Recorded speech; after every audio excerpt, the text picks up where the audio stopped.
Hello, everybody. How are you? Welcome to the Wednesday stream. Um, yeah. How are you guys? How's your week been going? We're halfway through. Um, Mine's been okay. Busy for sure. Um, Mana and I are prepping for this weekend. Because it is our city has a Pride Festival this weekend on Saturday, which I know I touched on briefly on Monday, I believe. In terms of stream and everything, but yeah, so that is happening this Saturday. So we've been doing a lot of prep for that, both around the house because we're gonna have some guests in town for the weekend staying with us, as well as just we're gonna be vendors there. So we're getting merch together, making sure all that's ready. Making sure we have our tables and chairs and like an awning for a little bit of shade. But yeah, that's pretty much been the week. I was actually really looking forward to today. I'm really excited for us to real excited to get back into Pokemon. It was kind of like a spur of the moment thing that just happened on Monday. And I'm glad it did. It was a ton of fun. It was a nice little surprise that day. And I've been looking forward to it since that day. I actually it was hard knowing that I was like keeping it just for stream. So yeah, so I'm excited to get back into it.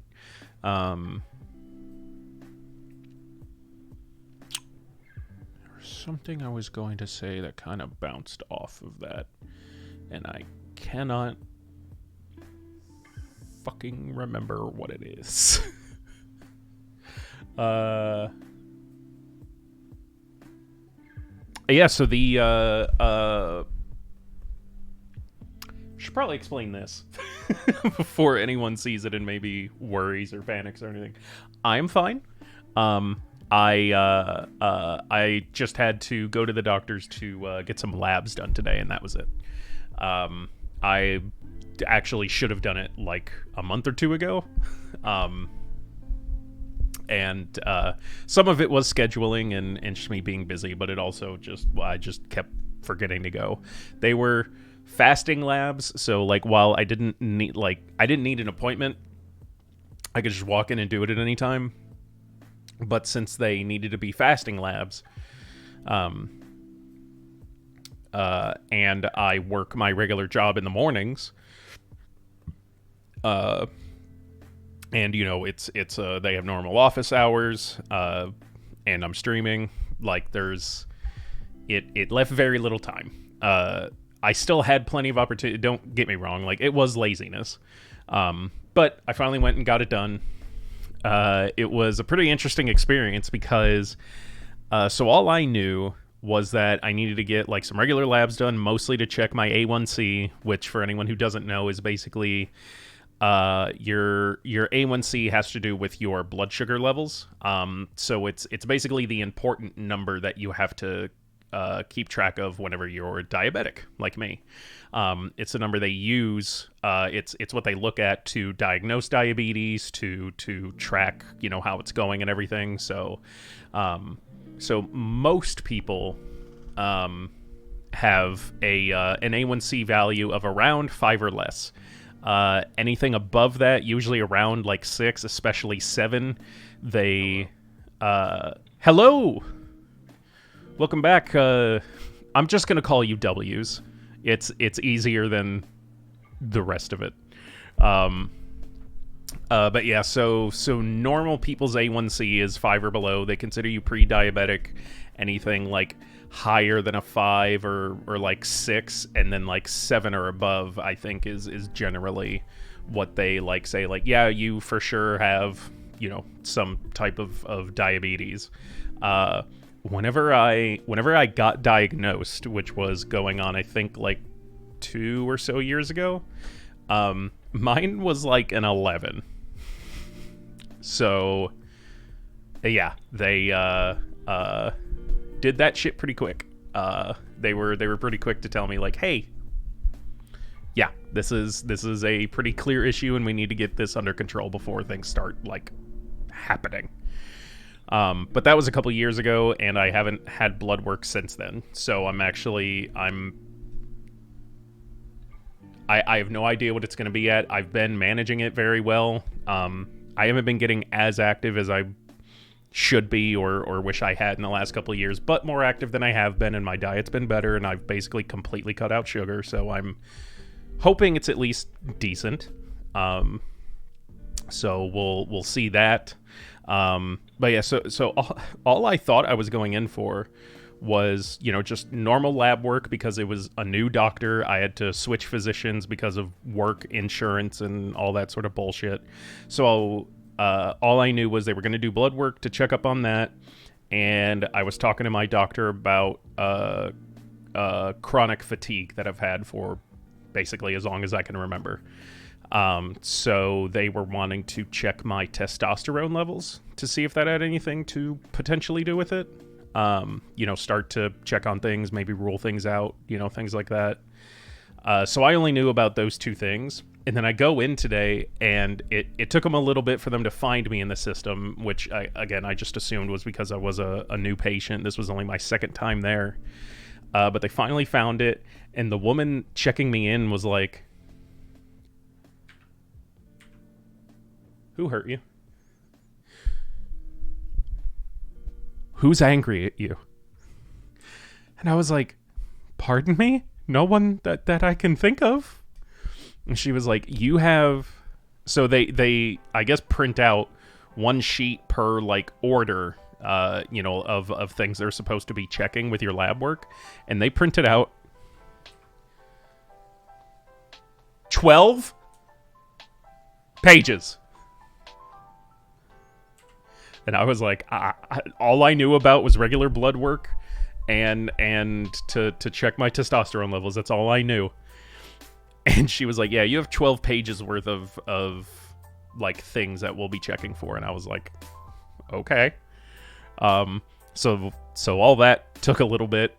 But the actual process was, you know, if you've ever gotten labs done, it's super simple. You just go in, they, you know, draw some blood. I gave a urine sample, and then that was pretty much it.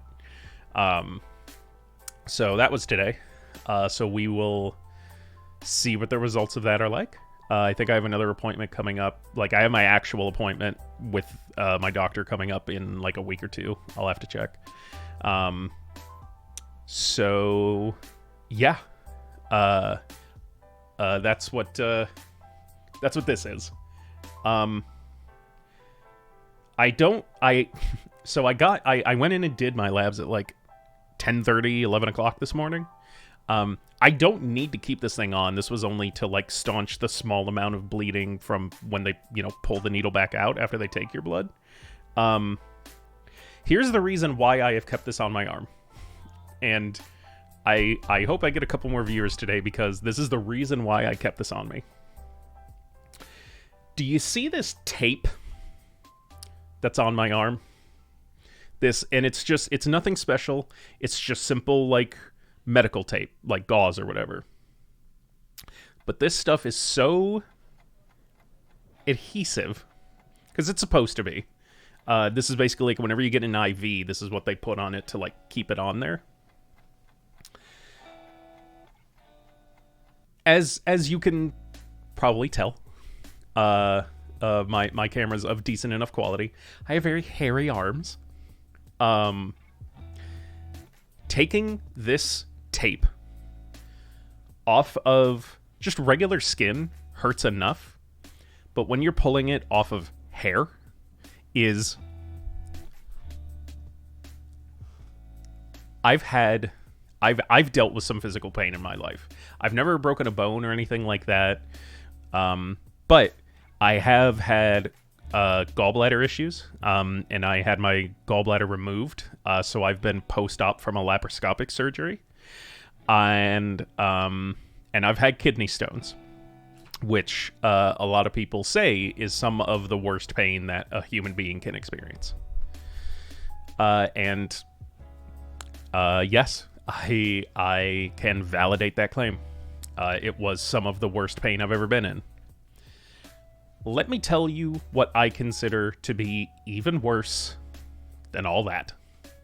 Worse than surgery pain, worse than kidney stones, was when I was in the hospital I was in the ER for some reason. Either it was for my kidney stones at the time, or when I went to the emergency room, which for what ended up being my gallbladder. What hurt the most was when, after they did the IV, and I was leaving the hospital, they had to take this tape off. And when I took it off my arm, where the hair was, it hurt so much more than anything else. So, whenever I was leaving the labs today, like after I was done, and the guy, took the needle out, I saw him put the cotton swab on, and I was like, okay, here comes that fucking terrible tape. I saw him, take a little bit, and I was like, okay, that's, well, even what I just did was like too much. He took like this much, and I was like, okay, fair enough, that'll cover the swab and keep it on my arm. And then he just kept fucking going, like, to Kansas. And I'm like, oh God, this is the most cruel thing anyone has ever done to me. So I saved me taking it off for stream. Because content. That's it. I just wanted to do it live. However, I'm gonna wait till I have a couple more viewers to do that. I'm again he loud go around your arm.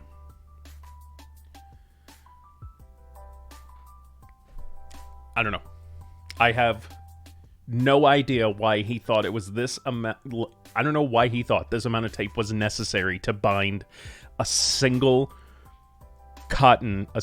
piece of cotton, one cotton ball, to my arm. And over that much hair, too. Like, my lighting is kind of washing it out, but, like, you could see, like, it's basically all the way around my arm. Almost. There's an 1.5 inches, maybe a 2-inch gap. Right fucking there, where they don't meet. That's like, it's so much tape that I have to take off. I'm so upset. This is gonna hurt so much. So I hope you guys enjoy. So I'm gonna wait a little bit on that, see if we get anybody else.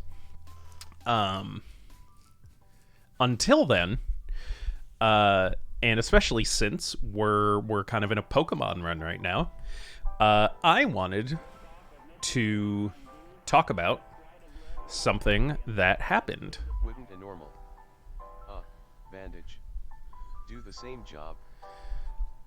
Yep. It sure would.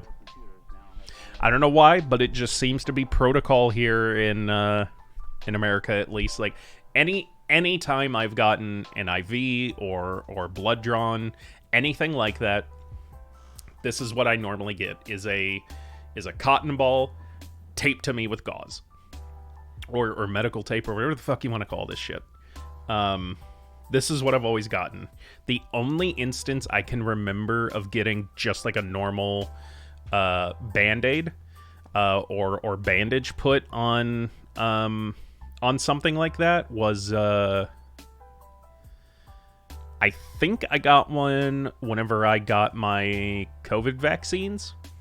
And maybe it has to do with like the placement of the injection or the needle, because I will say anytime I've gotten something like up on a shoulder, like which is usually what they do for a shot, they'll put a band-aid there. But anytime I've gotten it here, like on the crease of the elbow, which is usually where they do for, well, I guess an IV is in words as well, but anytime they do it down on the arm, this is what they'll do.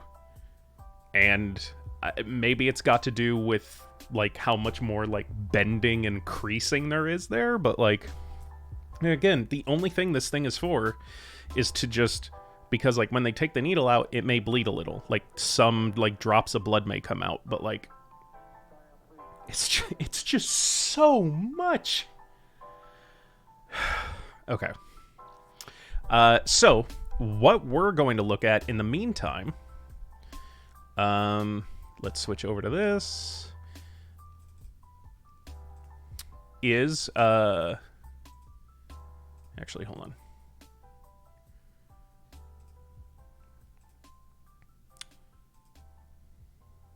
There we are.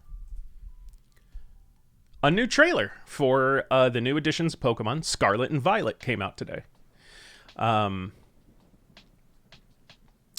so these are the next generation of Pokemon, Gen 9, I believe it is. Arriving November 18th of this year. I don't know if that's... I'm going to guess it may be a simultaneous worldwide release, seeing as they only gave one date and didn't specify if that was, like, they didn't say, you know, like, arriving in Japan November 18th, US, you know, the 19th, worldwide the 20th, or anything like that. They just said the 18th. So that may be a simultaneous worldwide release. But yeah, so they put out a new trailer today. Introduced the two legendaries, and you know, like along with that, the box art. We got to see the in-game renders of the three starters, Sprigatito, Fuecoco, and Quaxley. We got introduced to some new Gen 9 Pokemon, like... okay, it isn't on this page. We got introduced to some new Pokemon. Okay, so here's the legendaries. Koraidon and Miraidon. Yeah, there he is. So both of them got like a huge fucking neck. They both have these big throats. This one just has a tire. The speculation that I've seen, though, is that we may be able to use, I'm guessing, like, larger-sized Pokemon as mounts in the game. Because this game is very much, like, a lot of the gameplay is very similar, seems very similar to Legends Arceus. And I know in that game there are certain Pokemon that you eventually are able to use as mounts. So I'm guessing these features will have something to do with it, right? Because Koraidon has this very obvious like tire just in his fucking chest and neck, and Miraidon has jets for legs. So that'll be interesting. They introduced 3 other new Pokemon. An electric type named Pawmi, who's really adorable. A very nervous-looking grass type, Smoliv. And then my favorite Pokemon ever, in terms of the name at least. Meet Lechonk. I love this boy. I'm usually personally not a I don't like pigs. Like I don't like they're fine. I don't hate them. I just don't really think they're like cool. And I don't think Lechonk is cool. But the name is so fucking perfect. I am so happy with this guy. And I hope he's a 3-stage evolution with Lechonk. I hope he's a 3-stage evolution of Lechonk, and then just like this like gorgeous over-masculated like third evolution that's like Lechad.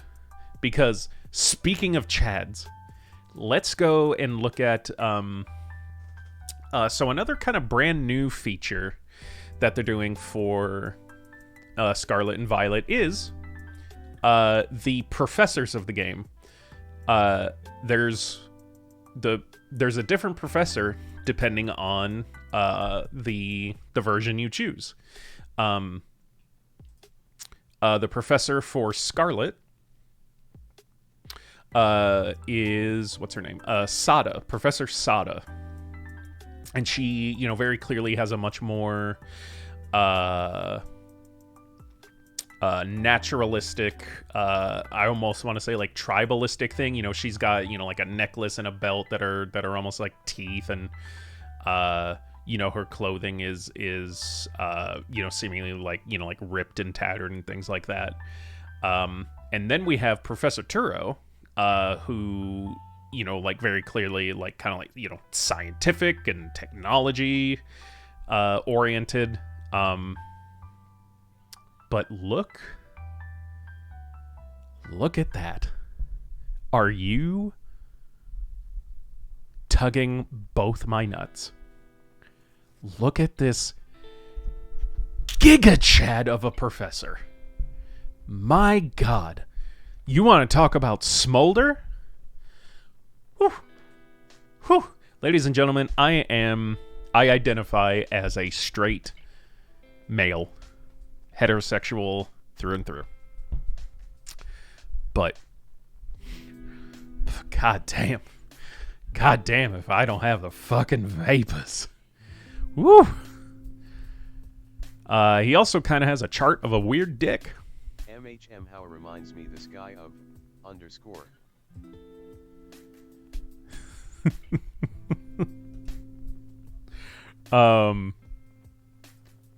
Yeah, so both the professors look really cool.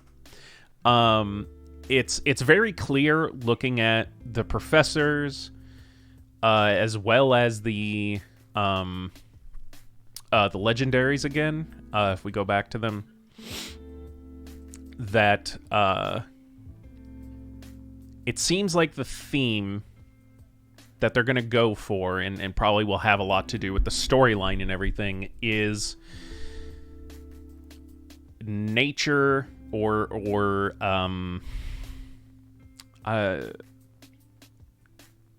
well, I guess nature is the best word for it, but like nature versus technology, old versus new, the past versus the future, right?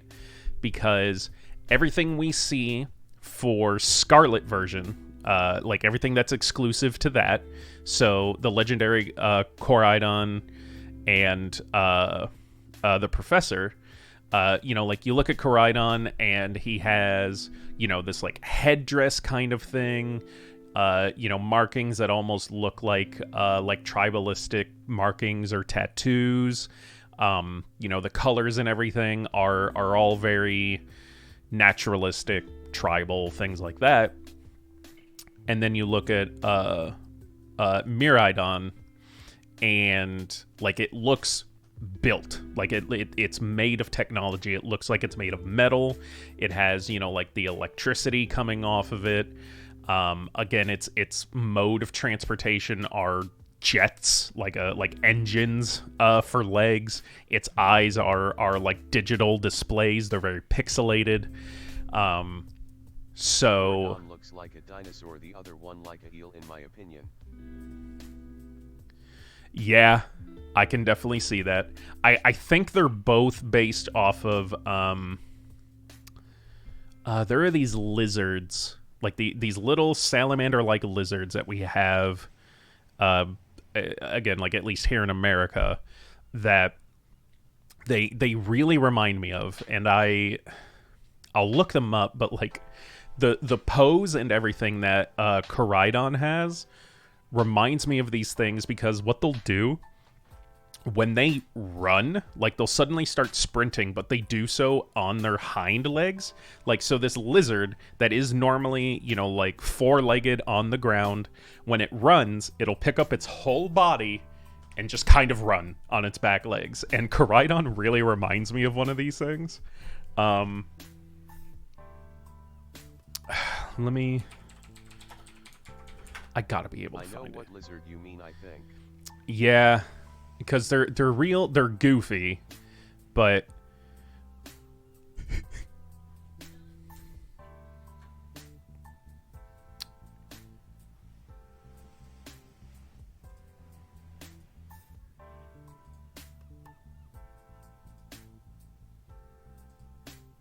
like, that's not just me, right?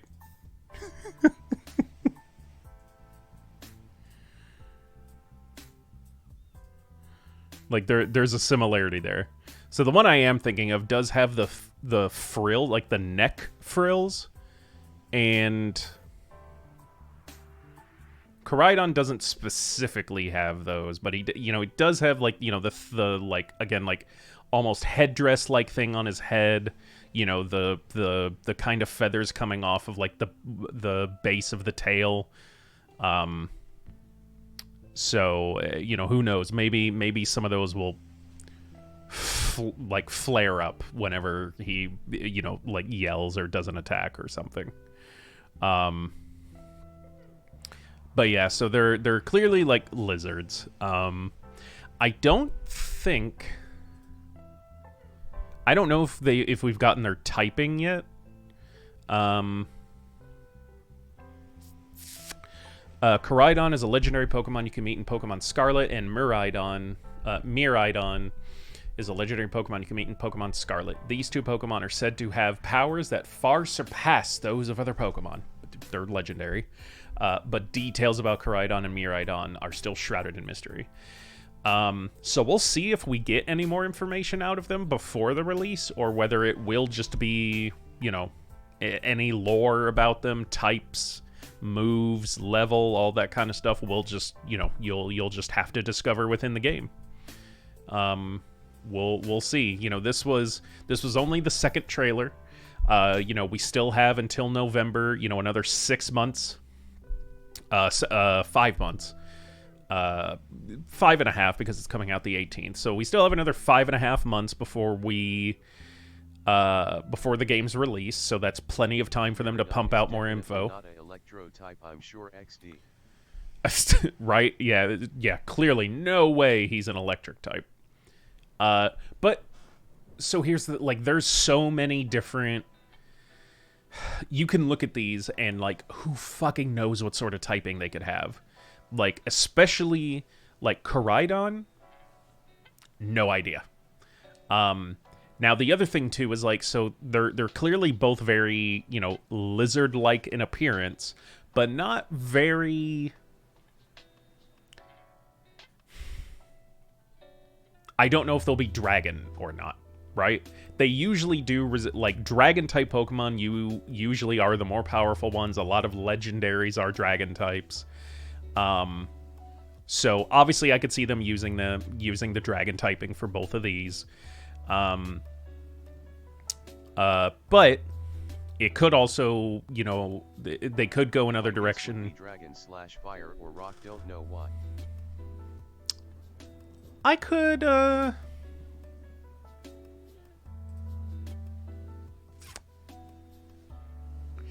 don't see rock being a typing, but I could for sure see them using rock type moves, which was basically going to be my other point, was that I could also very much see this as one of those situations where they maybe don't give them the dragon typing, but they have a lot of dragon type moves in their arsenal.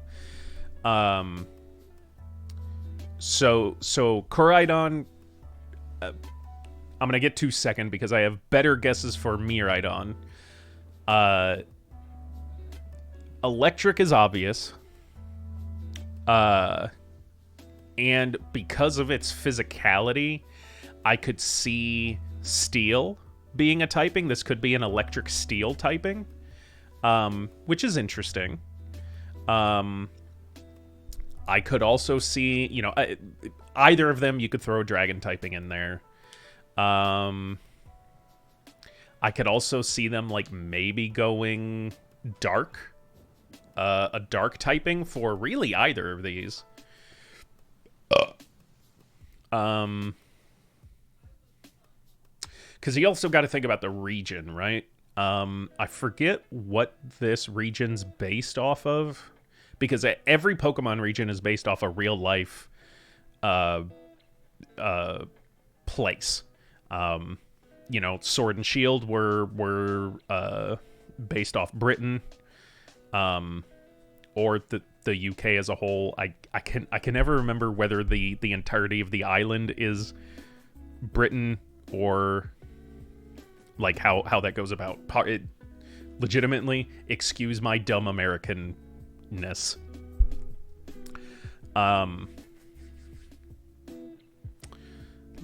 me look it up real quick because I don't remember. Pokemon Scarlet, Violet region. What is the region? Pokemon Scarlet and Violet. It is called. Okay, well I got the answer. I don't remember what it's called, but. The region is inspired by Mediterranean Spain. And so sometimes they'll use like mythology and lore of the region that it's based off of as inspiration for their legendaries. So maybe there's some Spanish folklore that these are based off of, which would also interpret would help interpret like what their typing may be. But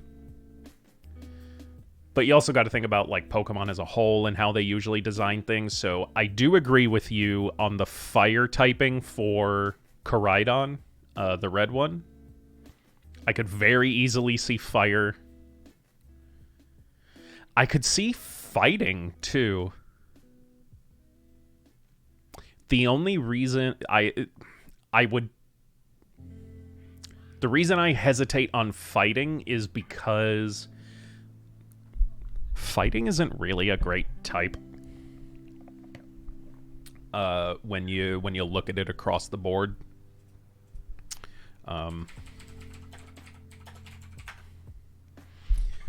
Fighting has a lot of great moves, and fighting type Pokemon are pretty cool. But when you look at the stats for it, right? So fighting is super effective against normal, ice, rock, dark, and steel. So that's 5, which is really great. But then on the other hand, it's it only does half damage to poison, flying, psychic, bug, and fairy, which is also 5. So it's actually. The one image is SUS. I'm sorry I had to.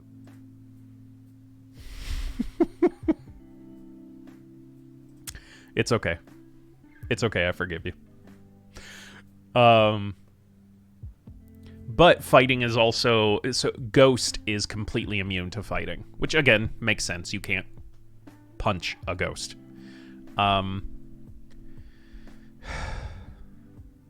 So it's one of those, like, by the numbers in terms of the balance between what it's super effective against versus what it's not very effective against. It's balanced in that it equals itself out, 5 to 5, with a slight tip towards 1 because of the ghost immunity. But that's also, like, it's so many things. So fighting's a little difficult. Actually, are any legendary Pokemon...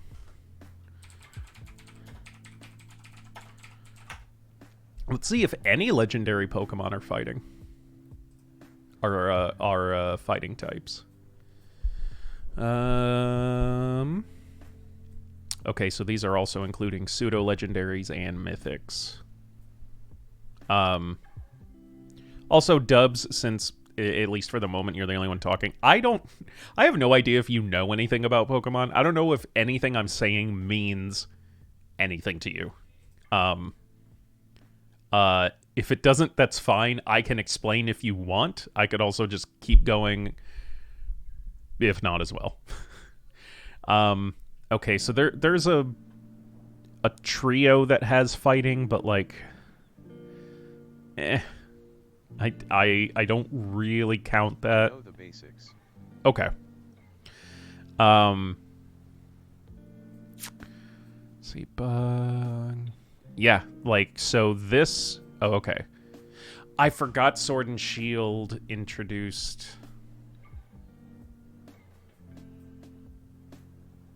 well, okay, so we're actually not even... We're looking at a sub...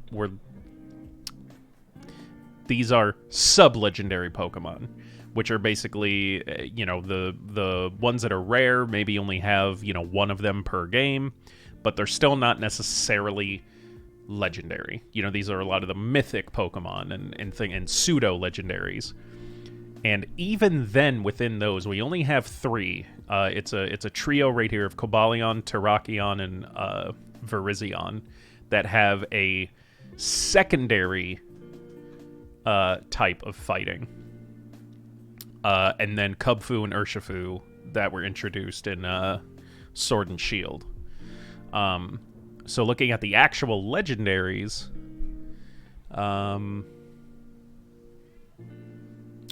no, there was 1, which yet again introduced in Sword and Shield with Zamazenta, who's fighting in Steel.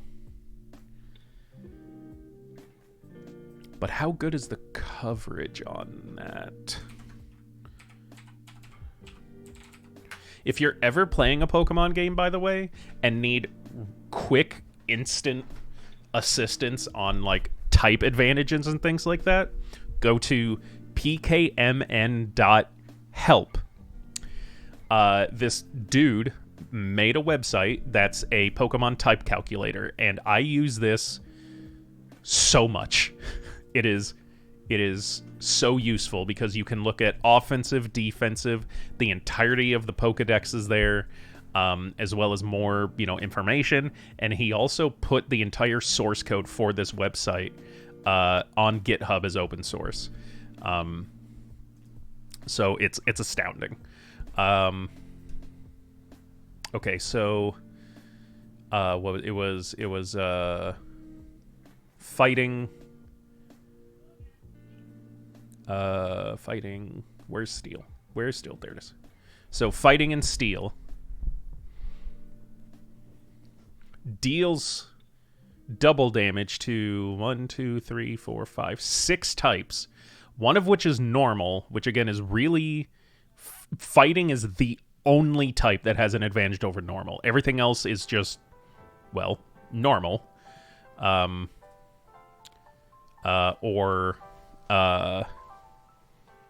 Ghost is immune to normal, I believe. And then deals regular damage to everything else. Defensively, it's immune to Ghost, normal damage from everything else besides one thing, which is fighting. So fighting Steel is actually a really good combination. Which is, probably why they gave it to a legendary. Wow. I did not realize it was that good. So, okay. Let's take some of the some of the things we were considering for these other legendaries, right? I think I said for Miraidon, the Violet legendary. Let's look at what it would be like if he was Electric Steel. So we'll keep the Steel, take off Fighting, put on Electric. So the only thing that it would deal half damage to is Electric type, normal to everything else, and super effective against 5 different types, which is pretty good coverage. And then defensively... Wow. Oh. Hold on. I didn't realize that I didn't realize the typings didn't carry over from the offense to defense tab. So this, forget what I said before. So let's actually do Fighting and Steel. Okay, this is a little more diverse.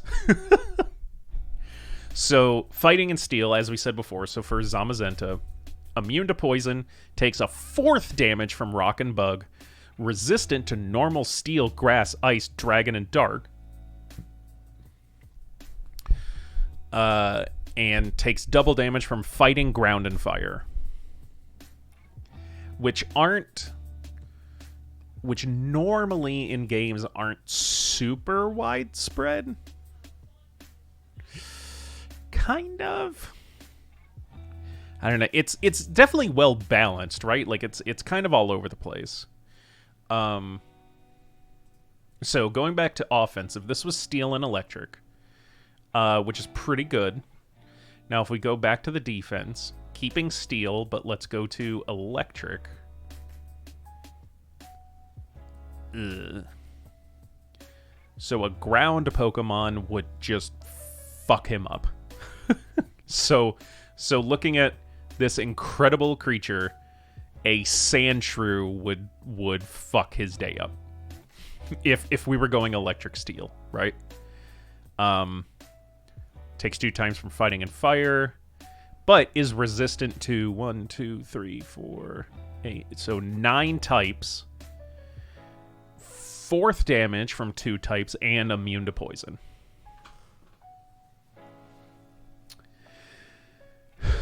I don't think they would ever make a legendary that would even have the potential to take 4 times damage, even from a single typing. I don't think. Let's see. Eternatus was Poison and Dragon. So he only has 2 times. Psychic and Ghost. Because I know there may be some stuff from that. Okay, so never mind. So, who was that? Lunala from Pokemon Moon takes 4 times damage from 2 different types, Ghost and Dark. So Electric Steel isn't completely out, seeing as they do make a legendaries that'll take 4 times damage. So Electric Steel could be a thing.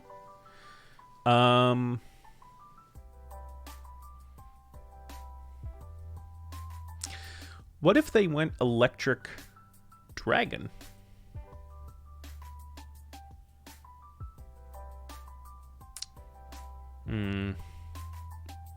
That's taking double damage from 4 different types. Doesn't take times 4 from anything, but it's also not immune to anything. Resistant to a couple things.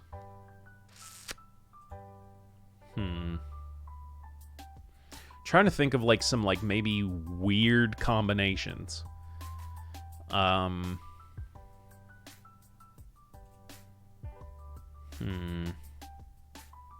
do agree with you that I think Electric is going to be one of them. Flying, maybe? What if they did Electric Flying? It would be immune to ground, half damage from 5 different types, and only takes double damage from 2, rock and ice, which...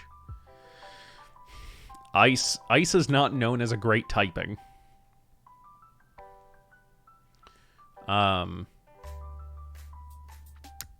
you can get like rock Pokemon are so widespread, as are like rock type moves. And so ice is such a weird type because there's not really a lot of great ice type Pokemon because the typing itself isn't great, but ice type moves are. Like there's a lot of powerful ice type moves. You know, Blizzard, Ice Beam. Those are the two I can remember.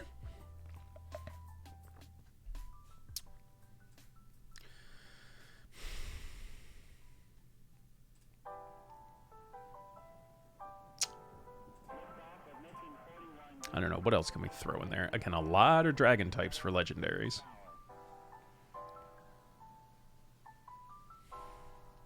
Well, let's see if are there any dragon / lizard type legendaries, like looking legendaries that aren't a dragon. Groudon is just a ground type. I was kind of always surprised I never gave him the dragon type. Dialga and Palkia both have the dragon type. And Giratina, Reshiram, Zekrom, and Kyurem all have the dragon typing. Zygarde has a dragon typing. Eternatus has the dragon typing. But they all look like dragons, though. The only lizard-like thing that I could see having a dragon typing but doesn't is Groudon. And these are so maybe. But, okay. Let's assume one of their types is going to be dragon. Actually, is there an electric dragon? Yes, Zekrom is an electric dragon. So I don't know if they'll double down, because I don't think they have on anything. I don't think any two legendaries have the exact same typing. See, there's Dragon Fire. Only other fire type legendary is Ho-Oh, which obviously isn't a dragon. Dark Flying.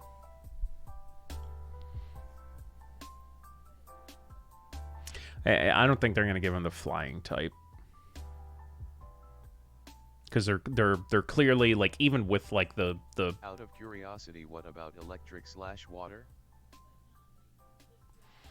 I don't... So I'll look it up.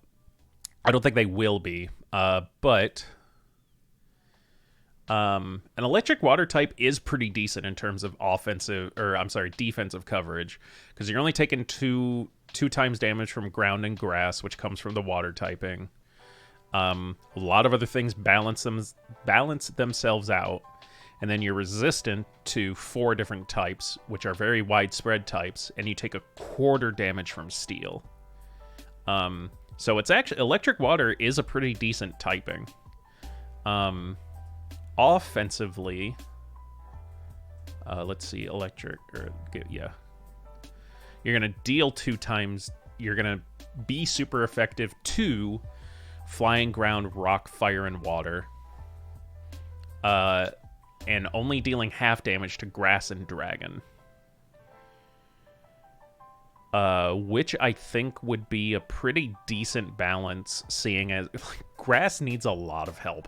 Grass is for such a widespread typing, it's such shit.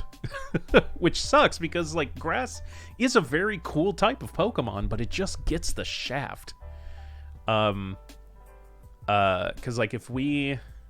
I need to pull that up again. Let me show you why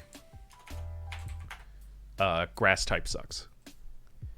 Even though it's very cool and has a lot of really decent moves. Grass is only super effective against water, ground, and rock. But fire, grass, poison, flying, bug, dragon, and steel all resist it. So that's 3 to 1, 2, 3, 4, 5, 6, 7. That's 3 to 7. That is so unbalanced.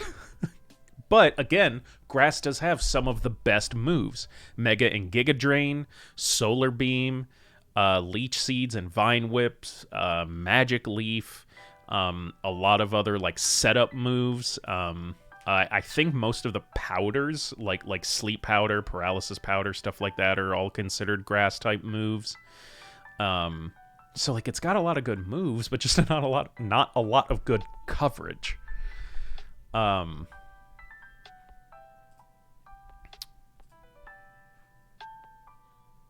So that sucks.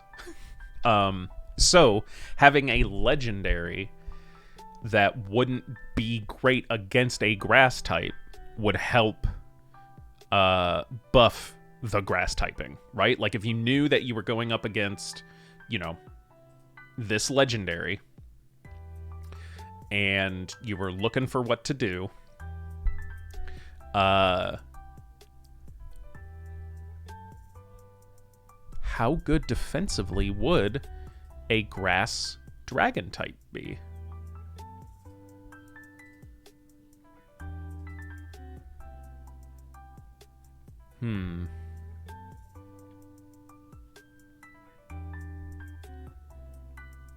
That's pretty widespread as well. You're taking 4 times, as a grass dragon, you're taking 4 times damage from ice, but a quarter damage from water, grass, and electric. Half from ground, regular to these 8. But you're also taking 2 times damage from flying, poison, bug, dragon, and fairy. So it's a lot to keep in mind. How would it do offensively?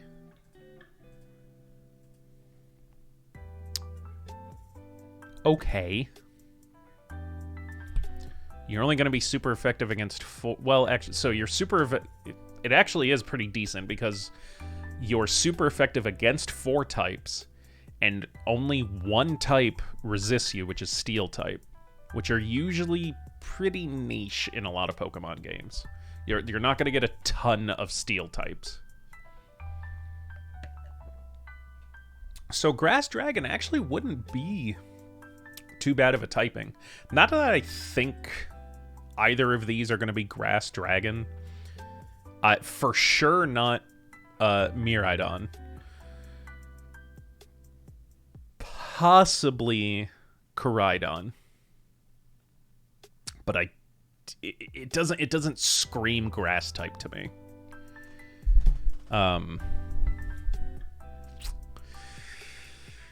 So I don't know on that. This guy's typing is hard. You can clearly get at least 1 from Miraidon, because he literally has electricity coming out of his fucking head. But yeah, Koraidon is I don't know what to do with this guy. Let's say fire's one of them because of, just the coloring. And fire is a pretty strong typing. Both in terms of moves and its coverage. But let's also go with the assumption that they aren't doubling up on... There's no repeats of type combinations for legendaries, right? So, what was it? Reshiram already has the Fire Dragon. Yeah, he's Dragon Fire type. So, if we're for sure assuming Fire for one of them, what would be another typing besides Dragon that we could throw on for this guy that would vaguely make sense? What if we did Fire Fighting? How good would that do? Like I said, maybe Rock. I'll do Fire Rock in a second, and I'll show you how unfortunate of a typing it is. and I'll also explain how I know that here in a second, though. So let's say firefighting. It's actually pretty good because nothing resists it, and you are super effective to 7 different types. Defensively, though, let's see, fighting, fire.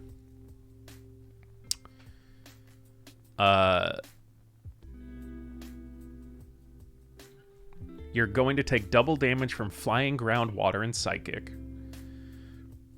But you're going to resist 5 different types and double resist bug. So firefighting is actually a pretty decent combination as well. So you suggested fire rock, right? I'm going to tell you a little bit of a story. Whether you are into it or not, I am guessing almost everybody on Earth. That's a lot of people, but still.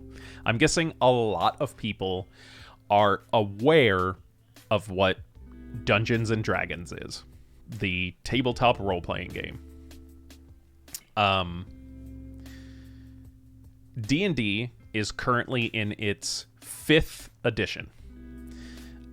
Basically, every couple years they come out with a new edition that rearranges some of the rules of the game. It essentially functions as a completely different game, only keeping a couple core concepts the exact same from edition to edition. So currently we're in 5th edition, or 5e for short. A number of years ago,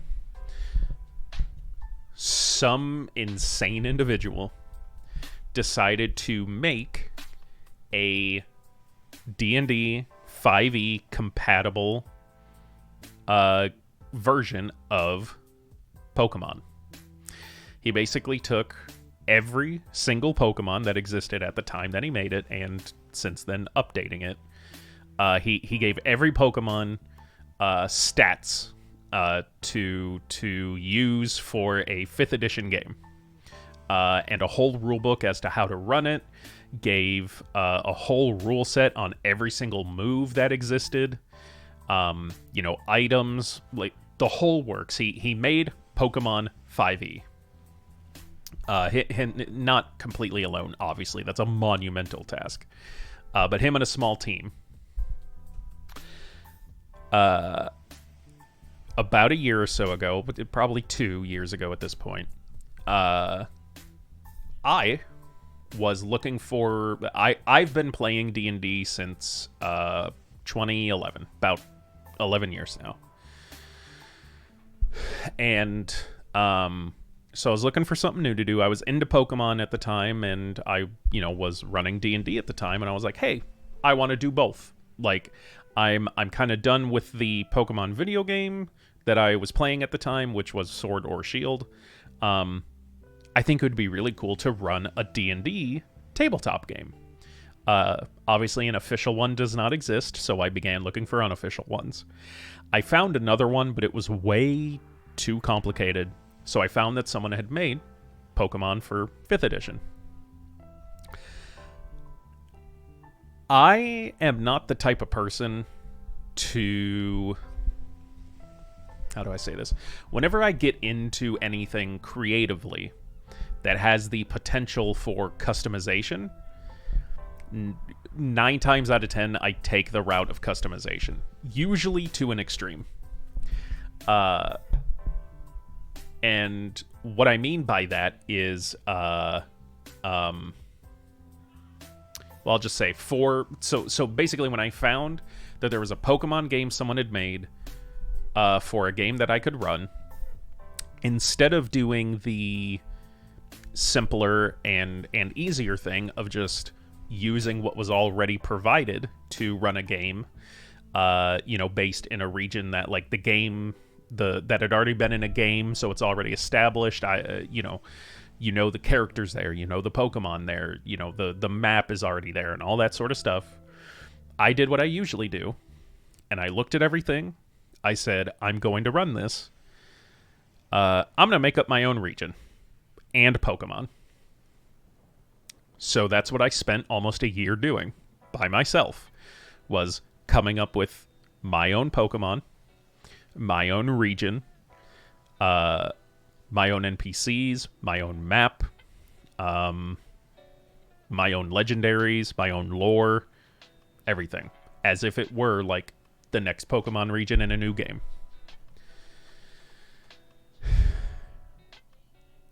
After almost a year of work, and by that I do mean I did work on it almost, at least a little bit, every single day for that long. I think it was like 8 to 9 months. Basically the term of a pregnancy. Just as I was about to get things going. Oh, and actually, it was... So I did all of this work, right? And on top of that, I was going to stream the game. This is before, like, obviously this is before I started what you're watching right now. This whole setup, this channel, everything. Before all of that, it wasn't just going to be an at-home game between me and a couple friends, and we just play it based on whatever I'd created. No, I developed this like it was going to be a full-on production, because it was going to be.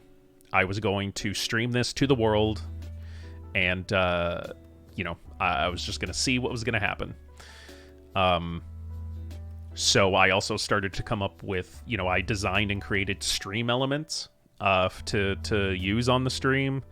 You know, getting people to play it who would be willing to not only play D&D, but play Pokemon D&D, and be willing to be live on Twitch while doing all of this. So I was trying to find at least 3 to 4 people to do that, which was a task in and of its own. But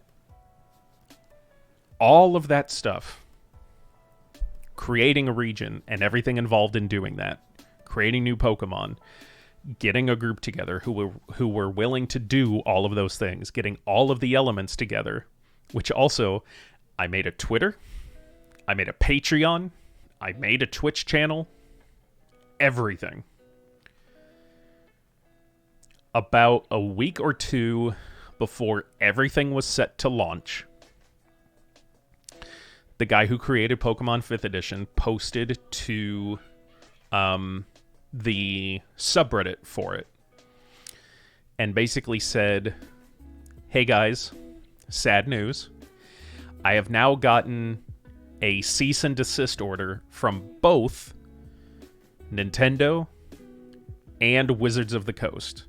And for clarification, Wizards of the Coast is a company that is owned by Hasbro, and they are the creators of Dungeons and Dragons, Magic the Gathering, I can't remember at the time, like in this moment, like everything that Wizards of the Coast does, but basically they're the people that own and create Dungeons and Dragons. He said, "Hey guys, unfortunate news. I've now gotten cease and desist letters from both Nintendo, slash the Pokemon Company, and Wizards of the Coast, telling me to remove this product from like the internet. Like basically like take it all down, or we will proceed with legal action." And he was like, "Look, I'm just a guy.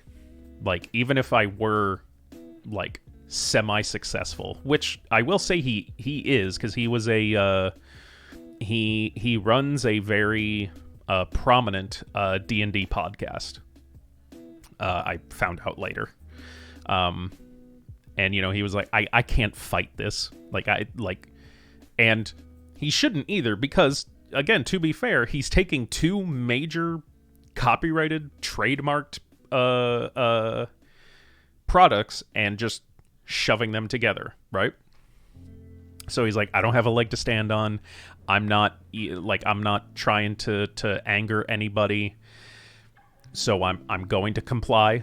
I'm sorry, but that essentially means I'm taking down all of the material I've created, and I ask that no one within the community makes videos about it on YouTube anymore, or if you have a podcast, please take it down. If you have a Twitch stream, please take it down.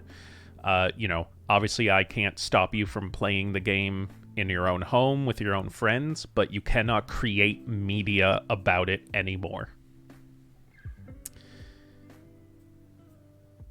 So I basically had almost a year's worth of my work be for absolutely nothing. Which really sucked.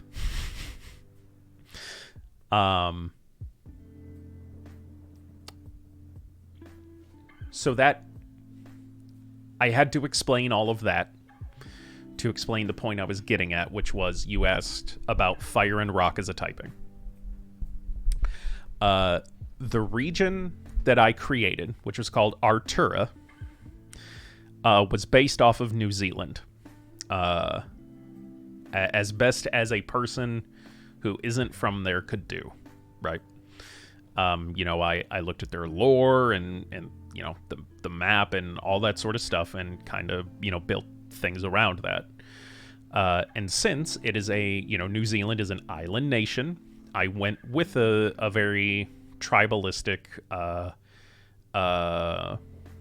islander kind of theme that didn't just feel like a copy of Sun and Moon, which was essentially based in Hawaii, or the Polynesian Islands. I can't really remember. So I had this whole New Zealand thing, and so because of that, and the concept of volcanoes and underwater volcanic activity, I made a decent amount of Pokemon that were the fire rock typing. It isn't great. So offensively, it's okay. It's basically a complete split down the middle where sorry. Nope, I still had the fighting on. There we go. So it's a pretty decent typing in that there's nothing that's going to resist it. And you deal 2 times damage to 6 different types. Defensively is kind of where, if I'm remembering correctly, it falls through a bit. Yeah. So it's pretty widespread. But defensively, a fire rock type is going to take 4 times damage from ground and water, double damage from fighting and rock, but it resists normal, flying, poison, bug, ice, and fairy, which having a resistance to normal type damage is super good because basically nothing does. And then you take a quarter damage from fire. So it's a real like glass cannon, right? Like they could potentially do a ton of damage, but there's also a fair amount of easy potential to deal a lot of damage to them. Because of course, water types are so prevalent in Pokemon games. There's so many water types. Ground types as well. You can ground types usually start popping up mid-game in a lot of Pokemon games. But again, we're talking about a legendary, so by the time you're dealing with a legendary, you're at the end game, if not post-game already. So you're going to have, essentially, by the time you get to a point where you're facing a legendary, you have encountered basically every type that's going to be in the game, right? So basically everything here is a possibility / a viability.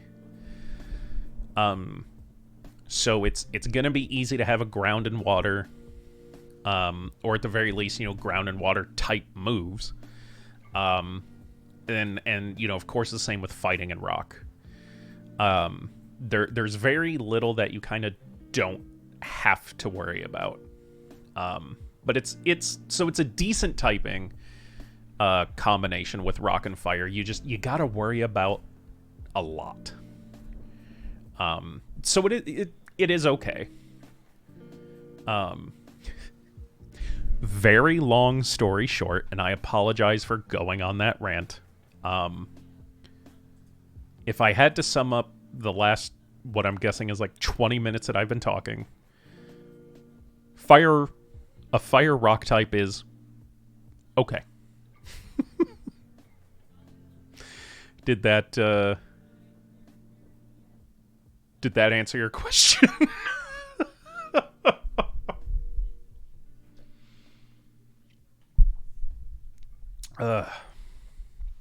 Hope that answered it for you.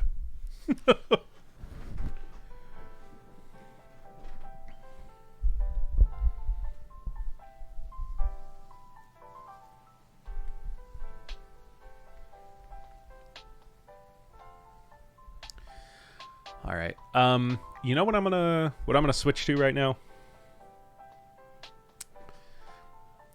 I was hoping some more people would be here for this, but I've been going for about an hour and a half now, and seems like it's you, Dubs. Why, yeah, it did. Okay, good. I'm gonna take this thing off now because I'm tired of having it on my arm. So we got two halves to this journey, right? Basically split in half by this stupid fucking cotton ball. I'm not really worried about this, because I still have some hairs here, but it's mostly kind of smooth. Can you? So I'm sure you can hear it. You know, I've got TTS, text to speech, going for the chat. I'm gonna rip this first half off. Can you please give me a countdown of like a 3, 2, 1? Because otherwise I'm just gonna be sitting here, not gonna be able to do it myself.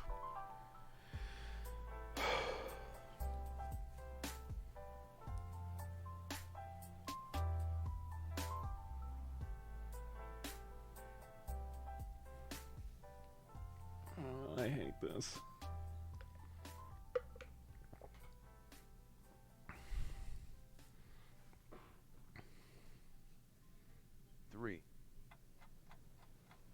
Oh man, you're doing it individually. That's so mean.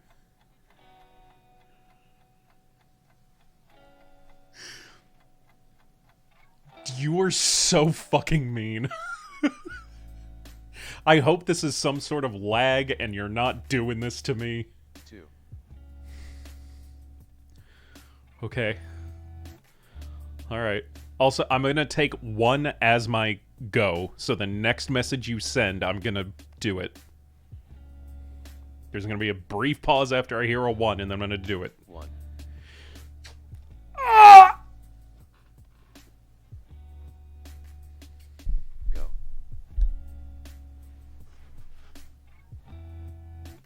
Ah!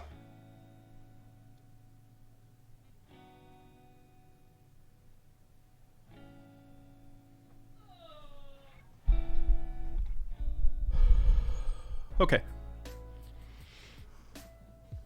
Oh god. Oh, it wasn't even all of it. Oh man. I'm gonna get it so you can hear this shit. The massage took a while to go through. Okay. Well, that's great. Oh fuck. Oh, it's caught. Ah! Okay. Okay. Okay. Okay. Alright, now we have the worst part. Oh, man. Oh, God.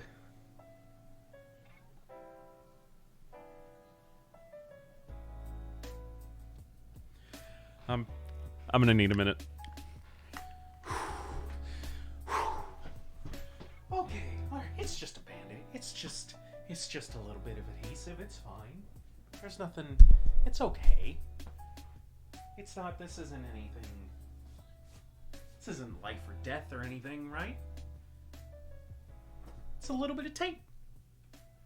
It's a little bit of tape on an arm. That's it. That's fucking it. Okay. All right. You can do it. You've had worse. You've had kidney stones. You've had You've had a gallbladder surgery. The fuck are you worried about? It's a goddamn piece of tape. You can do it. It's a piece of tape. It's a piece of tape. It's a piece of cake. I have cake. I can get a piece of cake. Once you rip the Band-Aid off, you can go and you can get a piece of cake. Also, because I believe you were here earlier when I was, talking about my diabetes. I have sugar-free cake and icing. So this isn't me, some people have spiteful joy at the failure, misfortune of others, like in this situation. In German, there's a word for that. Of course there is! You people have a word for fucking everything. But yes, I would like to know what it is. Oh, wait a minute. English people have a word for that too. It's not masochist. It's sadist is what we call that. When someone gets genuine joy out of the suffering of others, is a sadist. A masochist is when you get I knew that word. That is one I knew. I didn't connect the two. But I did know that. Okay.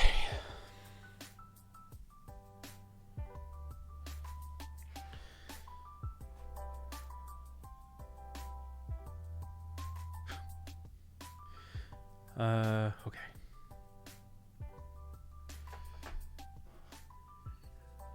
Okay.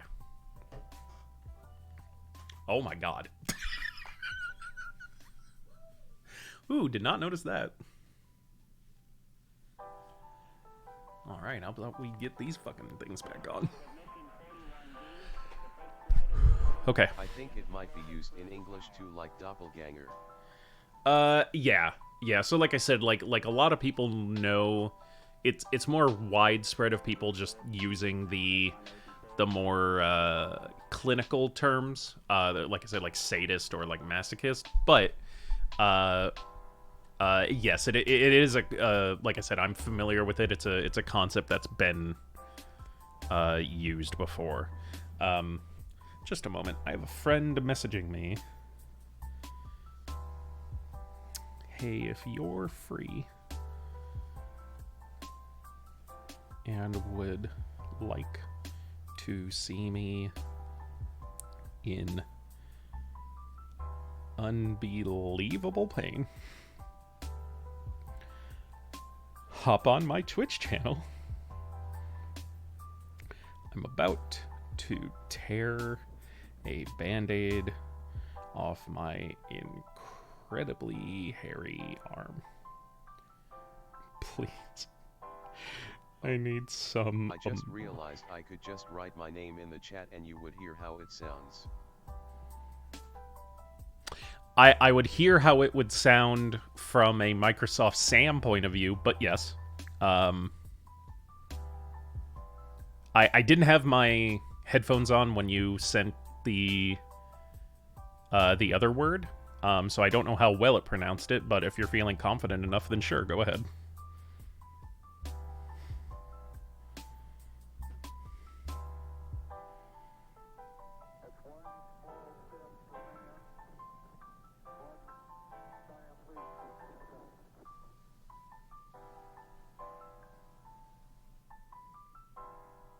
We was WER where of.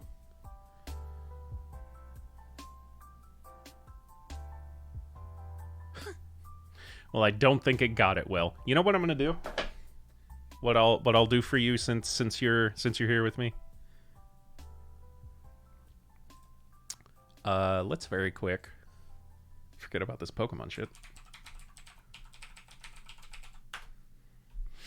Not that I'm here for translation, but they have a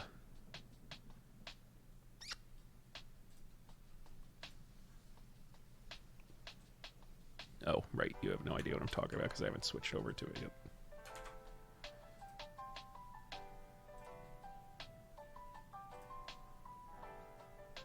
Wie, was, wer, warum?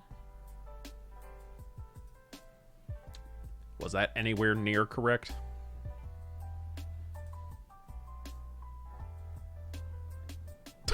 I doubt that translation is correct. Wie, was, wer, warum?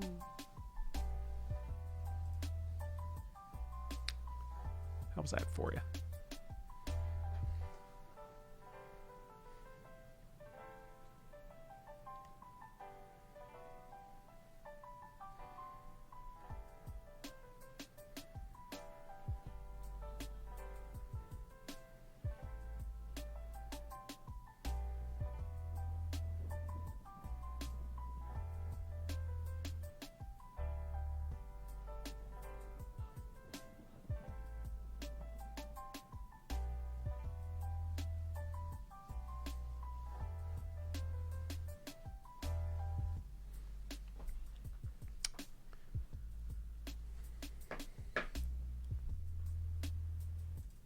Oh, I forgot there was a song going. Hold on.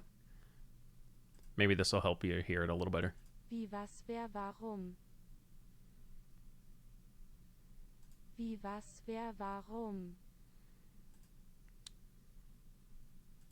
Is that close at all?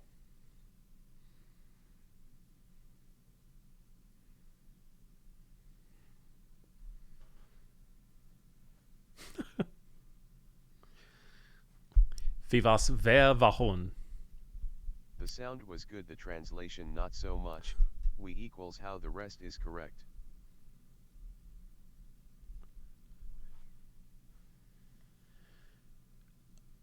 Oh, I see. It's basically just the so in English, like our W words, who, what, where, when, why, and then again how is always thrown in there.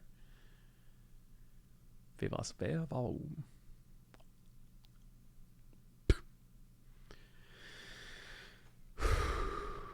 Okay. I think I've stalled enough. I was trying to see if someone else would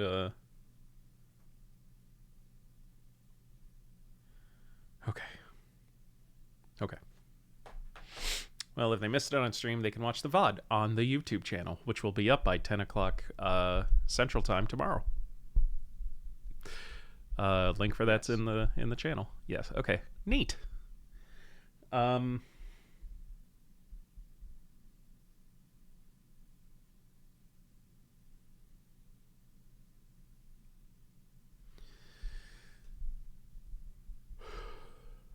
Okay.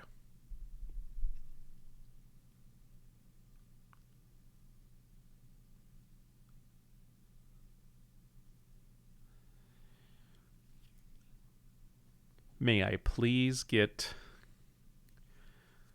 another countdown?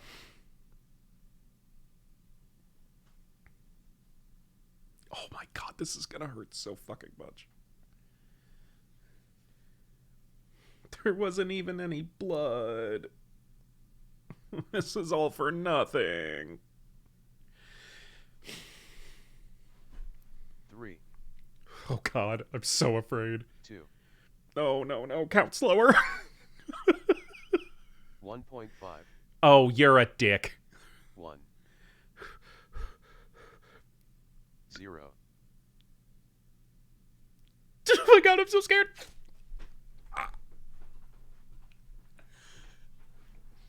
Fuck!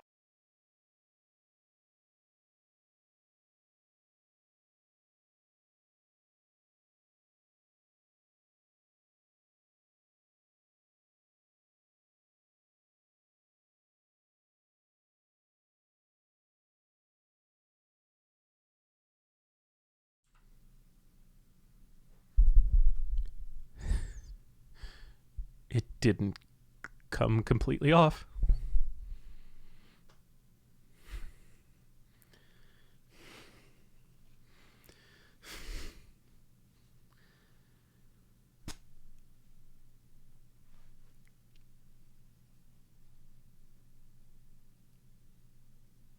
Ugh. I have to admit now I feel schadenfreude.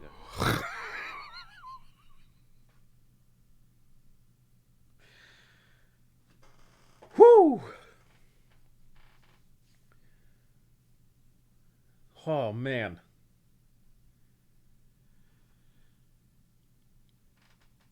Ooh. You know what's incredible to think about? If I was a I was going to phrase it as a successful Twitch streamer. If I was a Twitch streamer with a larger audience, put it that way, because I'm not going to measure success strictly by like numbers. If I was a Twitch streamer with more clout, more followers, I had subscribers and things of that nature, it is insane to think I could like auction this thing off and like buy a car.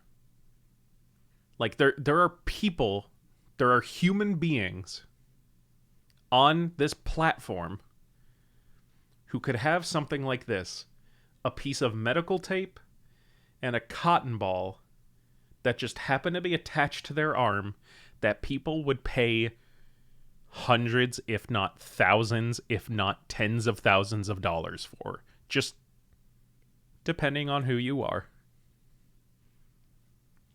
But for me, this is trash. This is trash and a painful goddamn memory.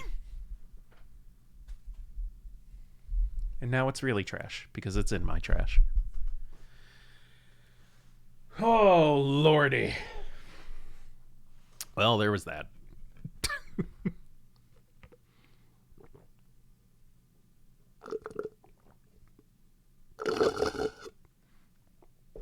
All right. Well,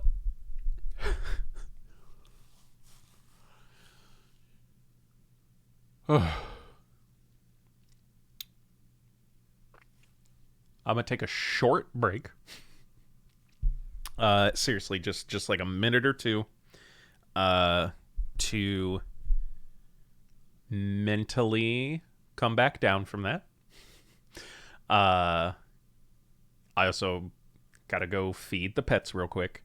And then once I am back from that, we'll get into the content tonight of continuing the Pokemon Blue Nuzlocke run. So hope you'll stick around for it. I shall be right back.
Hi.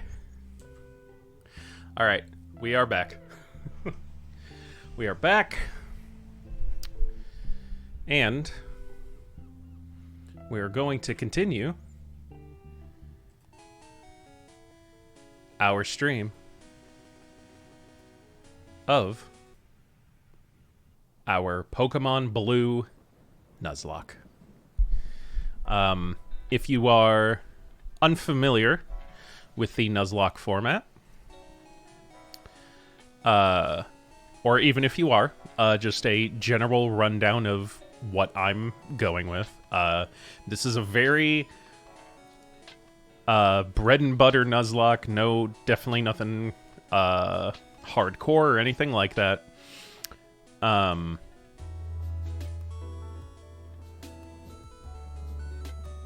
Sorry, just making sure audio was working.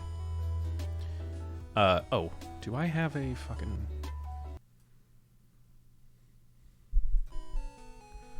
Oh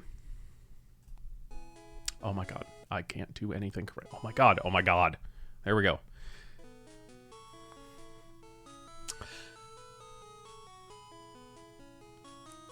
If you're unfamiliar with Nuzlocking, essentially what a Nuzlocke run of Pokemon means is I can only catch the first Pokemon I encounter on a route.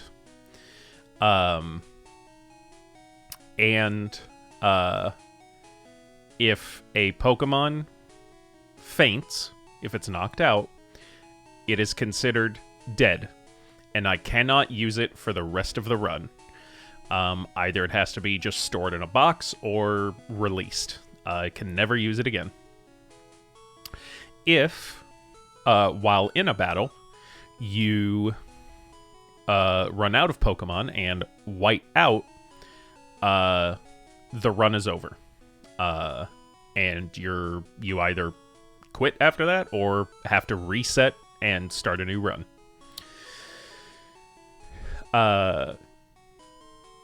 For the moment, that's essentially all I'm doing. With the other caveat being that, as you can see on the left side of the screen, I am not going to... I cannot over-level for any gym leader or the Elite Four. So every major battle in the game, my Pokemon cannot exceed the level that you see there while facing those opponents. So basically, my Pokemon for the first gym against Brock cannot be higher than level 14.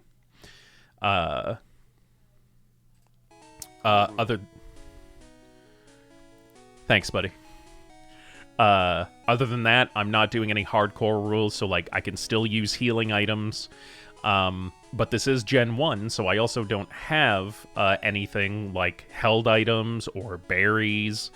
Nothing to rely on in terms of like natures or anything like that. So that's pretty much where we're at. Other rule, I suppose, is that every Pokemon we catch, we have to give a nickname to. Therefore, the emotional devastation is even greater whenever they eventually die. So, as a reference...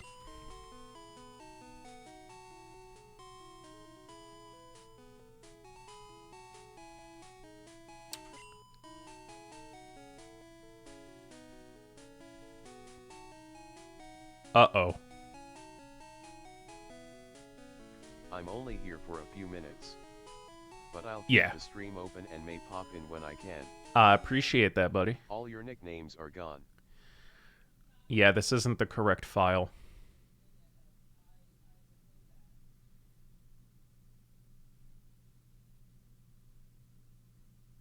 This is from a while ago. Nope.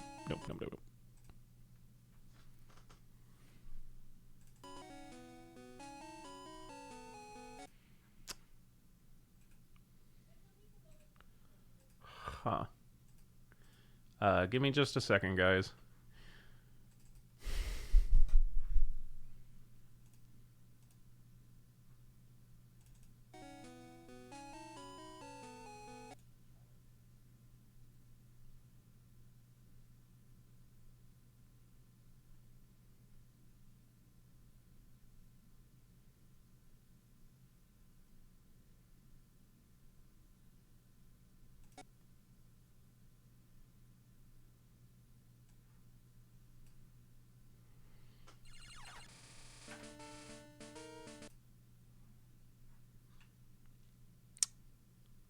may have a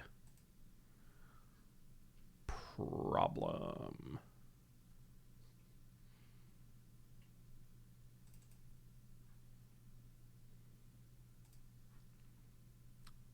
Where's the game capture?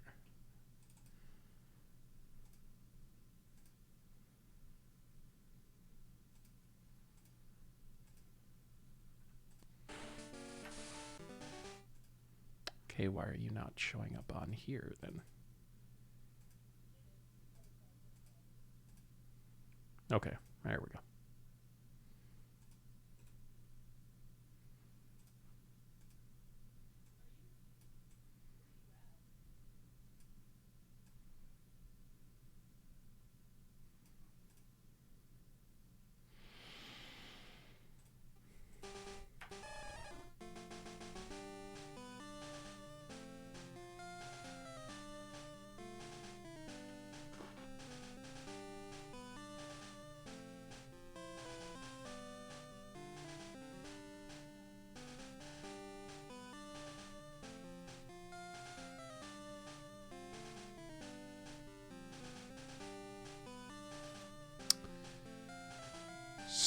So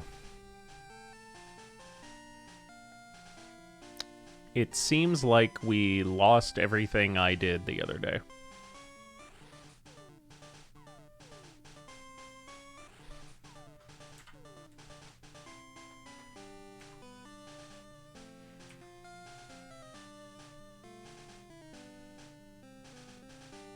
Yay.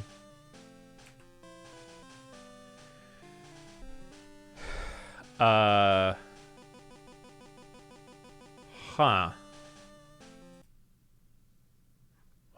Why are you doing that?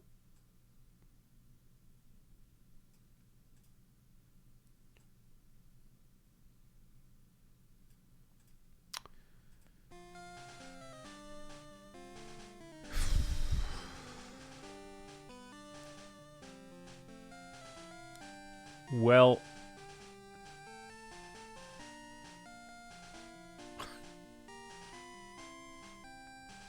that's confusing.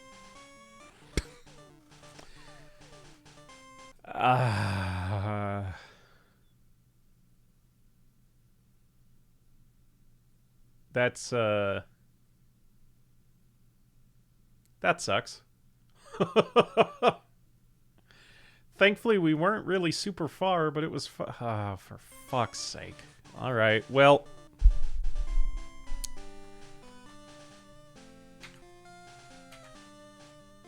Why are you not working now?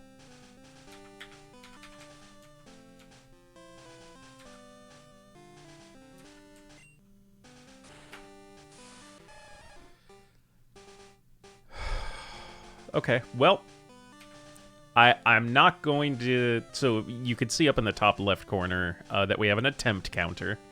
I'm not going to consider this a new attempt, seeing as I didn't fail, I didn't die, I didn't lose the run, I lost the file, which is different. Okay, so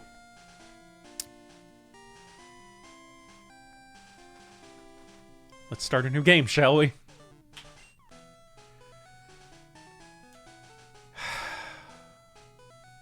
Man, that sucks. Alright, well, welcome to the world of Pokemon. My name is Oak.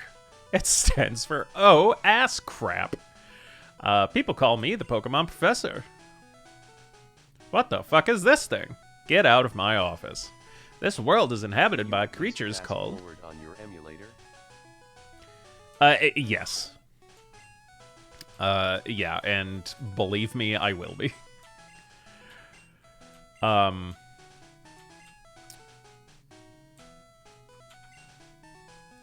So, what's her name, guys? Last run, I was named Bum Bum. And our rival was named Assface. We could keep those. or not. Another thingy below that with Lost Files XD.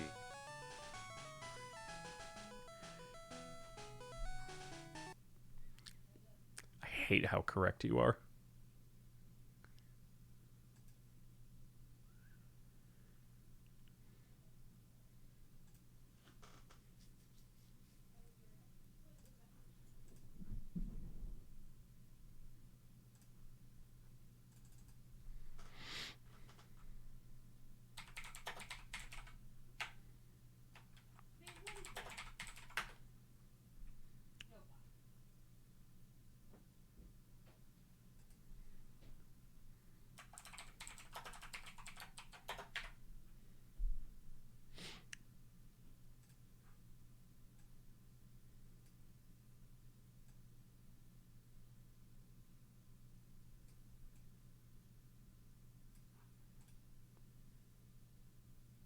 Okay.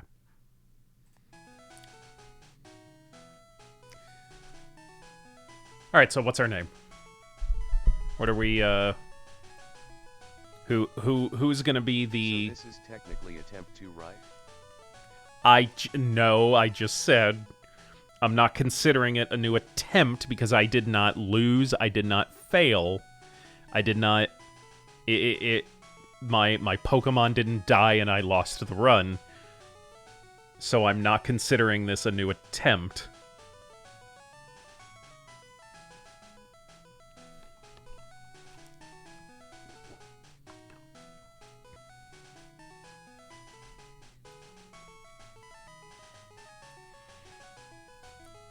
So, yeah.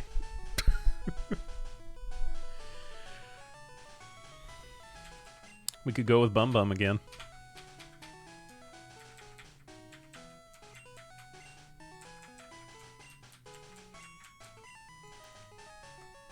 What do you guys think?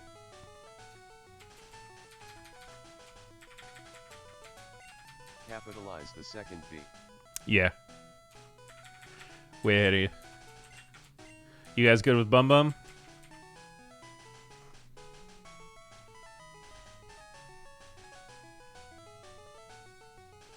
Is that alright for everybody?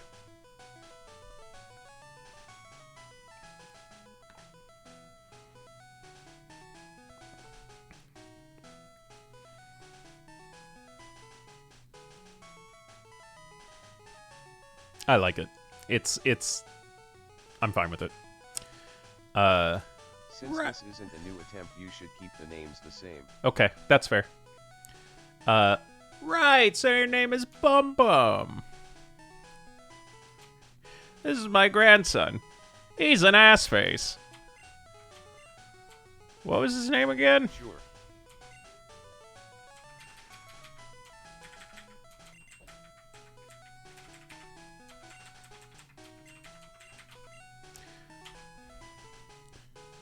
That's right, I remember now. His name is Assface. Bum Bum! Your very own Pokemon legend is about to unfold. A world of dreams and adventures and death. Also, the first time I typed it, it auto-corrected her name to Oglethorpe. Why? Hola, how's Hello. your Nuzlocke going? The file was lost. No idea. Oof! Yeah. So, starting again. You can do it, huh? Yeah, well, thankfully I wasn't too far into it, so. What's up? Good. We're running up to the gas station. If you need it. Need/want any snackies or anything. Nope, I'm okay. Thank you, though. Love you too. Come on, come on! Thank you. Also, my little mushy buddy, mushroom, for chat's sake. My little Hello. crocheted mushroom that I'm working on, is turning out. Imagine you call your child really as asterisk face. What? What, chat? No, Dart said hi, and Oh. it just, Hi, Dart. it was about the game. So, he's turning out really cute. I'm about to go check the other pride pores that I did. Okay. Okay. I don't know who the fuck that was.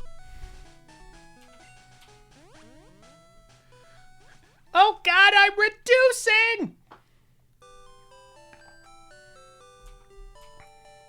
Bum Bum is playing with the SNES. Anyways. Alright, I promise I'm not reading every single thing. I forgot. Can you get something? No. Okay. Hi, ma'am.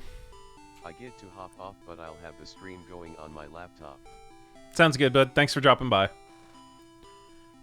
Seriously appreciated. Thank you so much. Right. If you get any random messages, blame Rose. Will do. All boys have to leave home someday. It said so on TV. Did you know that you can take a horse pill and it just gets rid of your COVID? It said so on TV. Professor Oak next door is looking for you. Don't fucking lie to me, Mom. Next door is ass face. All right.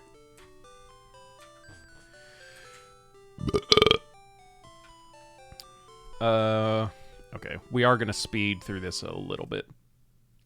If you want the humor, for this beginning section of the game. If you want the humor for the beginning sections of this game, you can go check out the video on the YouTube channel. Oh, that's right. So as a heads up, we will be choosing Squirtle. That's what we did. Have to leave someday. And you are 10, so F King leave. All boys have to leave home Sunday, and you know, you're just at the point where you have a little bit of self-awareness, so please go out into the wide open world full of dangerous, deadly creatures and have fun. Blah, blah, blah. I know which one I want. We want the squirt. All right, so one thing I will give us the option here to what would you like to nickname Squirtle? Because boy, I am okay changing it from what we had on Monday.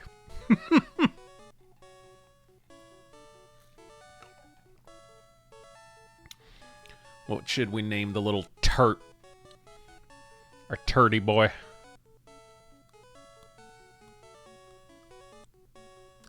I have no idea what I'm doing.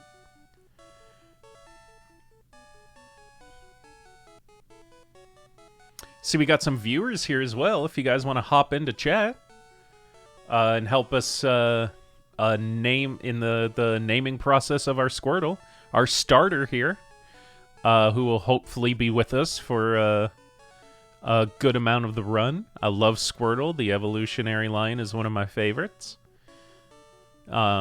Usually what I picked whenever I did Gen 1, so... What we got going on, huh? What do you guys want?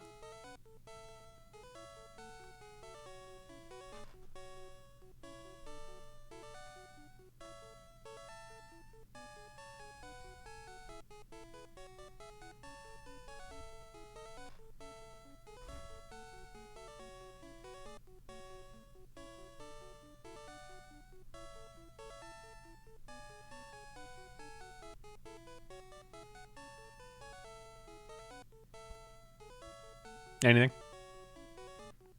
Brenna brother.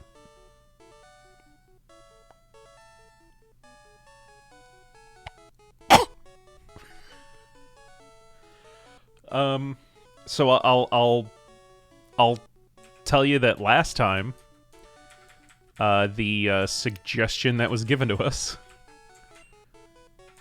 was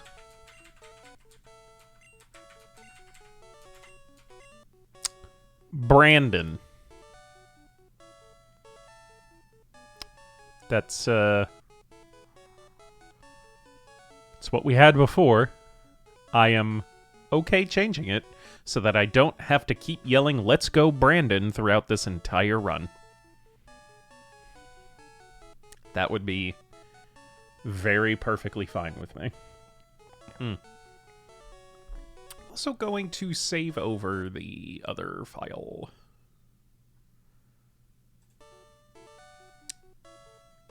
Just in case.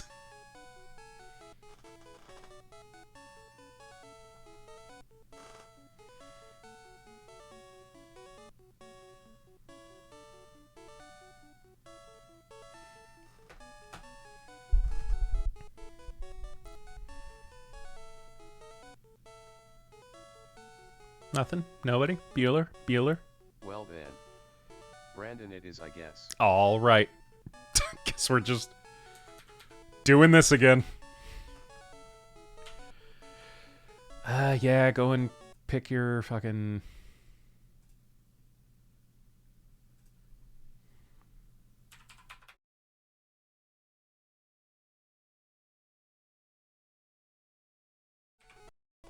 I'm so sorry that I keep doing that. I keep forgetting that my scene transitions are tied to my numlock key numbers. But that's also what I always use to type numbers. Alright, let's get a tail whipping here. Oh no. The tailcare. Oh no, my attack.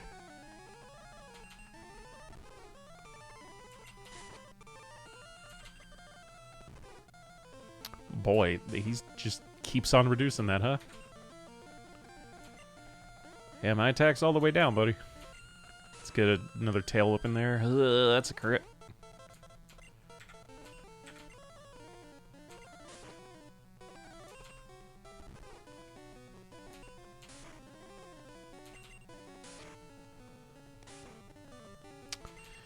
The run could technically end here. Just, throwing that out. But it's not gonna. Because we just beat his asshole.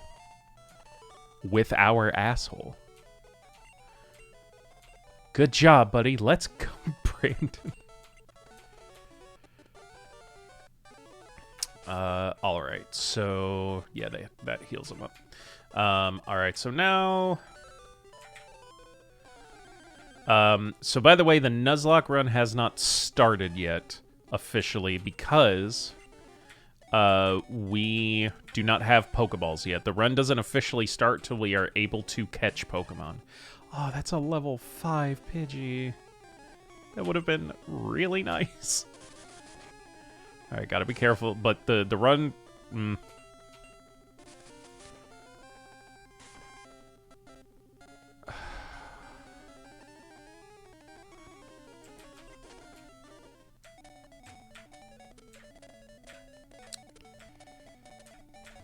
Okay.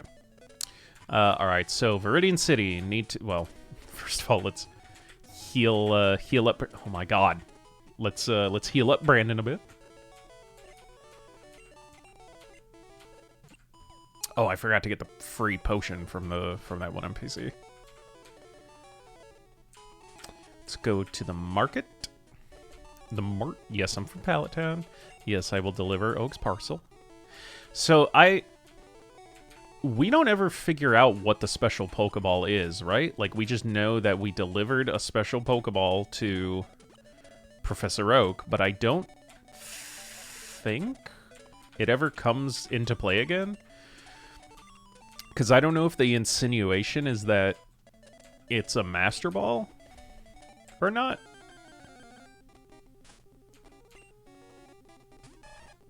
I once saw a Nuzlocke stream WHER. The streamer lost a Pokemon when he laughed on the memes and stuff posted from the chat. Well, that's just on him then.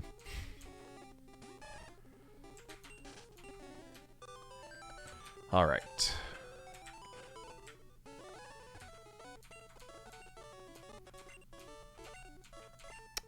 Sure, I've been out for literally a minute. Once on a streamer lost a Pokemon. After that means.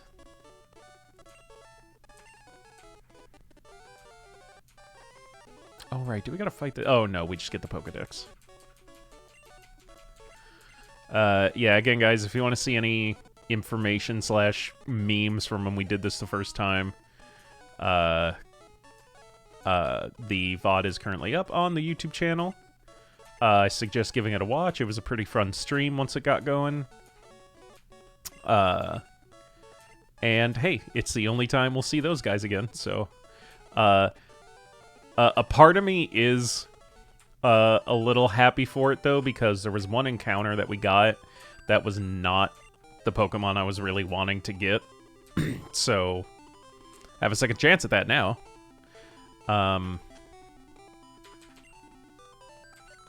Okay, so once we... So at this point, the Nuzlocke is half started, because if we can still lose a battle, and we'll have to start over. However, okay. However, the catch rule hasn't come into effect yet, since we do not have any Pokeballs left. Woohoo! Let's go, Brandon. I'm gonna have to start running.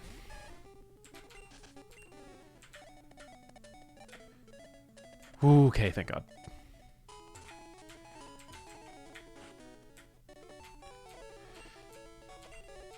Oh, that's so cool. Thank you for healing my Pokemans. Still find it really weird that, you know, a healthcare professional says that they hope to see you again, but...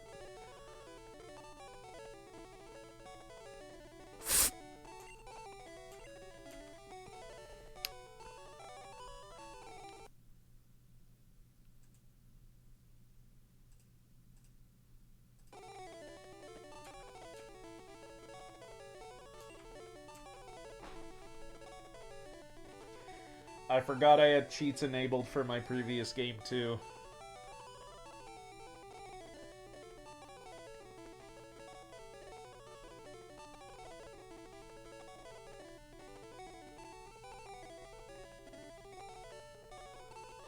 I turned them off, but I don't think that actually changes anything. Disable cheats. Oh, God.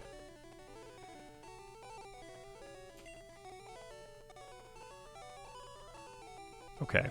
Usually at this point in the game, you have just over 3K. And I always spend 1,000 on Pokeballs.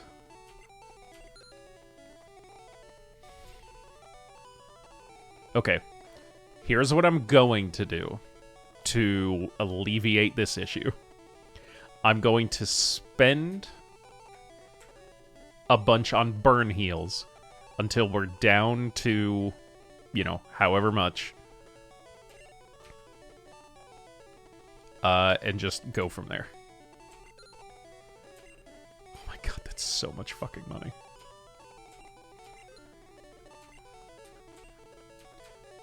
Alright, well, we're gonna be here for a minute. And I am getting rid of all these burn heals, by the way. Is that the most expensive thing here? It is.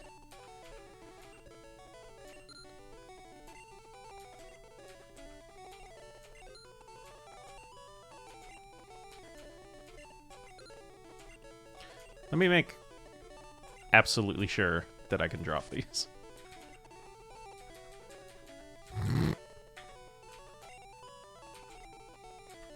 Okay. Okay, so I can. So we will just keep doing this. Fucking Christ, it would not be a serious Bright Star stream if every single part of it wasn't completely scuffed to oblivion.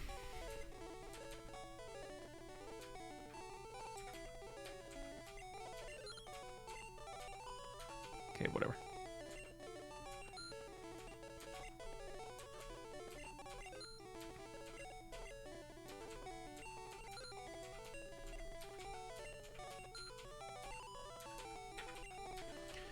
so sorry for this, guys. Is this the content you wanted? Is this what's entertaining?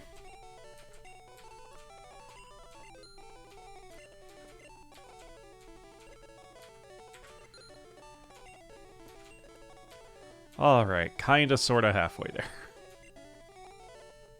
Oh. I think I was just hitting the wrong button the whole time. Okay. Just whatever makes this quick.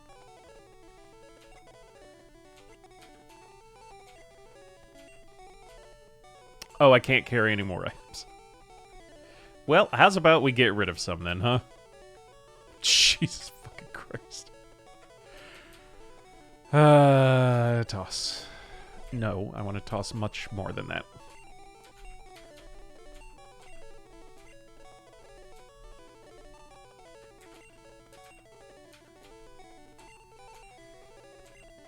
Oh my god, it's gonna go back to the top every single time.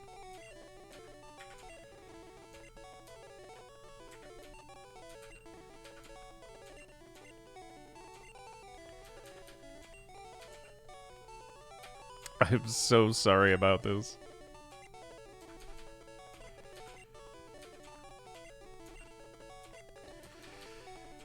Stuff you deal with live, huh?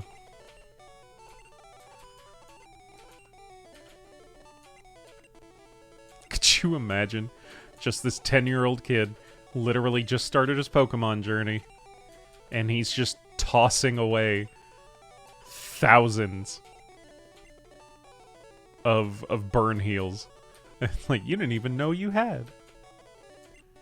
Just so much stock just out the door. But realistically, what do you give a shit about? He's paying you tens of thousands of Poke dollars to get rid of the shit.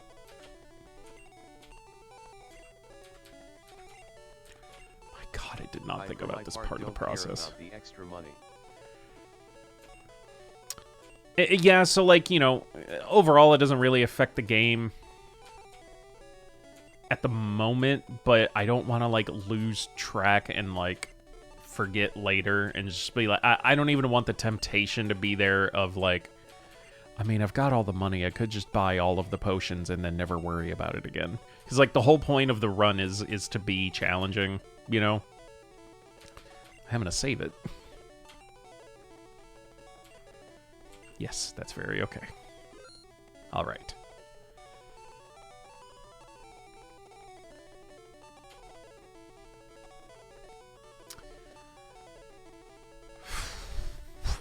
So much fucking money. I can only do 24K at a time.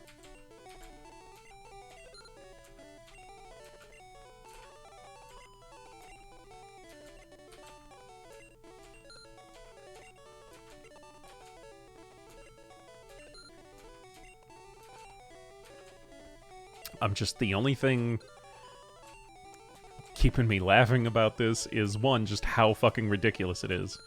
But the thought of, like, if all goes well, eventually at the end of this, I'll make a YouTube video for it, right?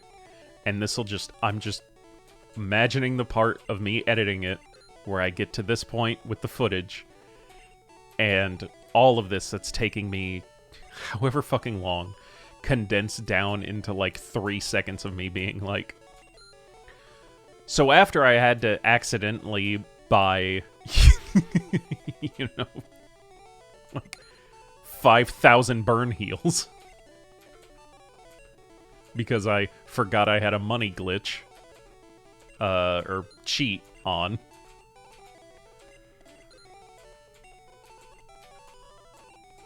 And I know myself, too. Like, I'm gonna go through and count all this shit, too. Like, I'm gonna count every single time I bought 99 burn heals and paralyze heals. Oh, do I have to purge my inventory again? Alright, so here's what I'm gonna do. I'm gonna get rid of all this again, okay? And I'm going to proceed with the game because it can't be fun sitting and watching me do this. So we'll proceed with the run because buying... Like this one guy who I will mention here. I didn't have it easy in life. My father sent me out of the house with only $3 million and 2 companies when I was 18. Numbers may have been changed. Massage is the same. You know, I'm a self-made man. My father only gave me a small loan of $1 million. Does that sound about like the man you're talking about? Yeah, I'll once I'm done with this, we'll go ahead and proceed with getting through the game, because I'll fix all this later, like off stream, just so we're actually like getting to the game. And I'll do all this off stream so that we can actually kind of get caught up a little bit.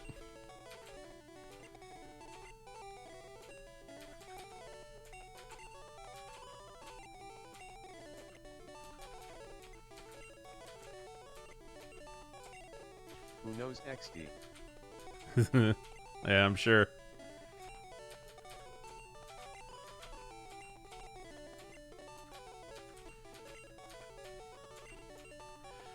I am like... Is this what meditation is? Because I'm either meditating or dissociating. Because I am not... Okay, well actually we're done. I'm back. Mentally, I was in a different universe for a little bit.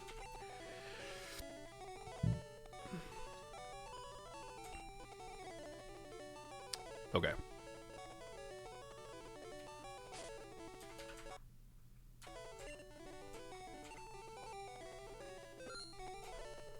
No, I don't need you. Just trying to save my game again. But he thinks Belgium is a beautiful city. Yeah, that man thinks a lot of things that are just really fucking incorrect. Yeah, don't worry. Like, obviously it's never really come up on stream before, but I am the furthest thing from a Trump supporter. Alright, Brandon's all healed up. Alright. We've got our Pokemon. We've got our Pokeballs. The Nuzlocke has officially begun.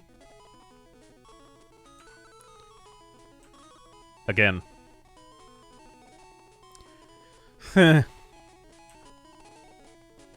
Alright, let's catch our Route 1 Pokemon. Let's see what we get. Just like last time, I'm hoping a little more for a Pidgey than a Rattata, but I'll take whatever. Okay, cool. Oh, it's only level 3. So gotta do a bit of work. Honestly, I could probably do it already. Alright, neat. So, if you guys are okay, like if we're wanting to keep the same nicknames, last run I also caught a Pidgey, and we named him Flappy, which I'm okay with. But if another name suggestion comes across before I am done naming him,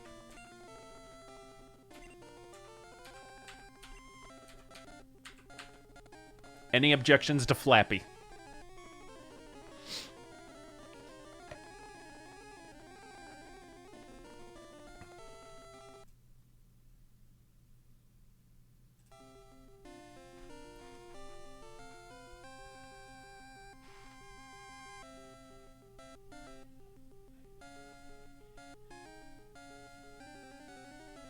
Seems like there are no objections to Flappy. I'ma keep it Flappy. I'ma keep it Flappy with you. Hold on. This is bugging me. Alright, there we go. Alright. We got Flappy the Pidgey. Objection hearsay. No, wait, that was something different. Go on. If you didn't see, the verdict came in today.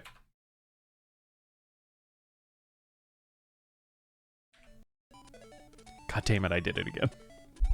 No, you're good. I have no objections. to discussing the trial on this channel or anything. The verdict came out. I am extremely happy with it. I think pretty much everything that was said was correct, and I am happy with the verdict the jury came to. All right, so I think last time we grinded these guys up to level 8. So let's switch Flappy with Brandon and do a bit of grinding.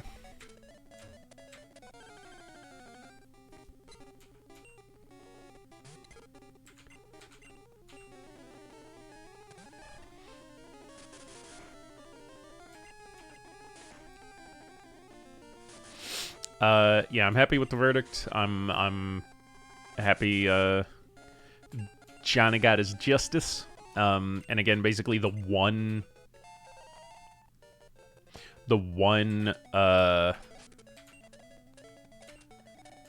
thing that they did give Amber was something that, while related to Johnny, and that it was his lawyer that did it. You know, Johnny himself testified that you know, he didn't orchestrate the thing that his lawyer had done. He just, you know, he didn't find out about it until, am I in crit range? I probably shouldn't. I need to be careful. Okay. We're good.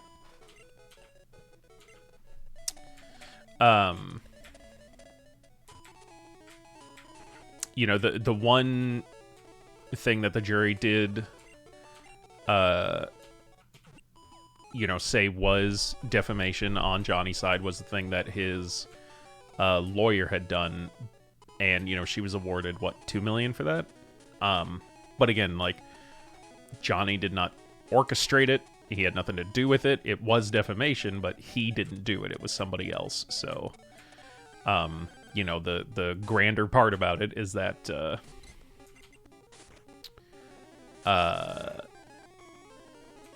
you know, that, like, they caught on to all of Amber's bullshit. And, you know, Johnny was awarded, you know, the defamation. And again, they said, you know, the money had nothing to do with it. You know, like, it that wasn't any part of it. So, you know, yes, he was compensated, but, you know, he did win money, but I have no doubt that Johnny will, you know, probably donate the money. But even if he doesn't, like, that's also fine. He was awarded 15 mil, I think. Which, again, still better than nothing. Let's see, that Pidgey could crit, so I'm going to switch. So yeah, I think justice was served.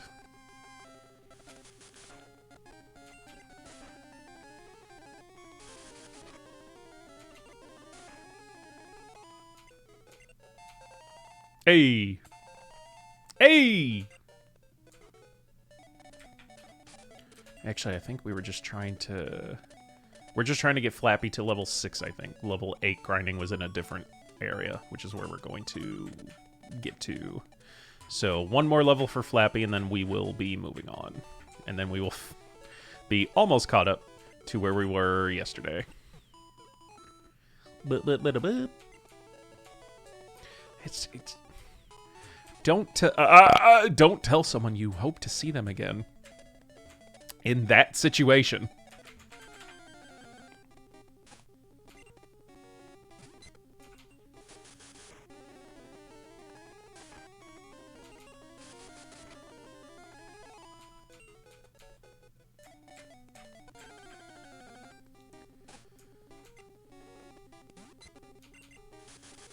Do have to be a little more careful here. Okay, so a crit was 6.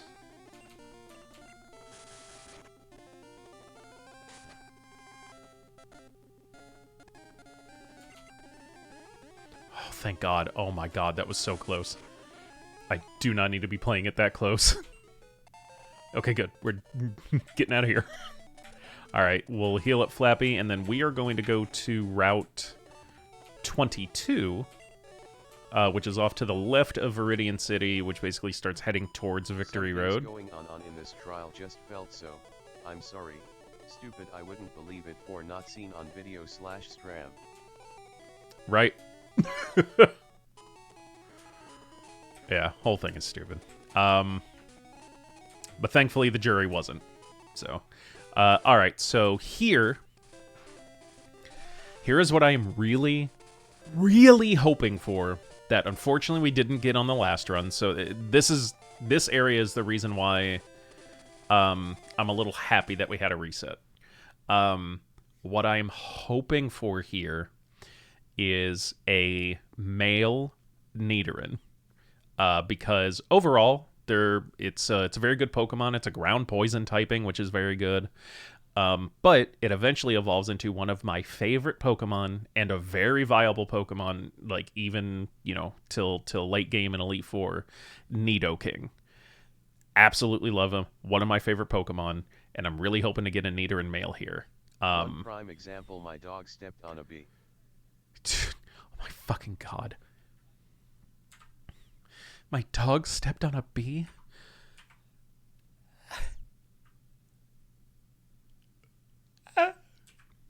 Shut the fuck up. Okay. Hoping for a Nidoran male. Last time we got a Spearow, which is an okay Pokemon because Fearow, like, it is pretty decent, but, like, they're just not great, like, after mid-game, and I already have the flying type with Pidgey. That's also going to be about as viable for about as long. So I am praying for a Nidoran male here.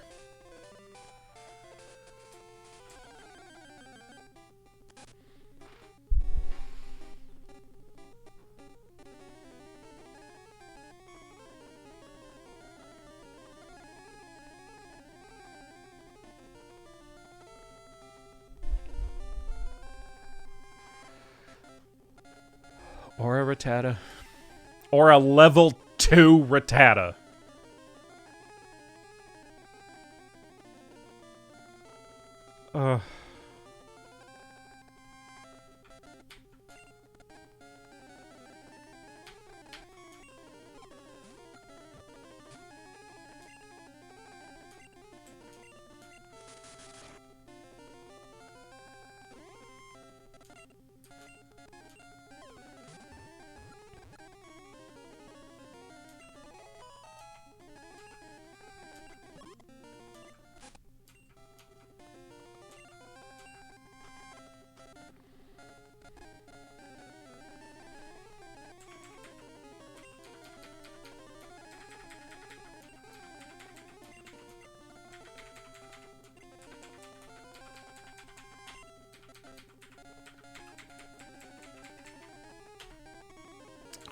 Fuck's sake. I hate everything about you already.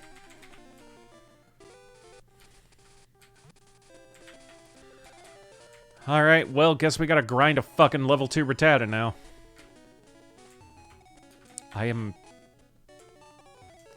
so upset.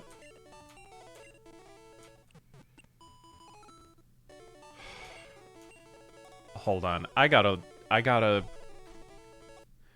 look up if this thing is even... Hold on.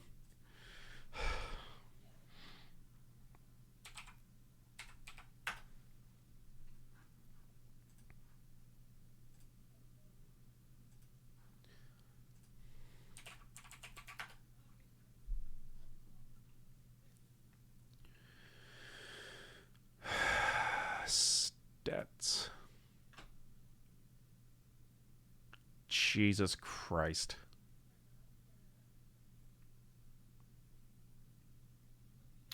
This Pokemon's special base stat in Generation 1 was 25.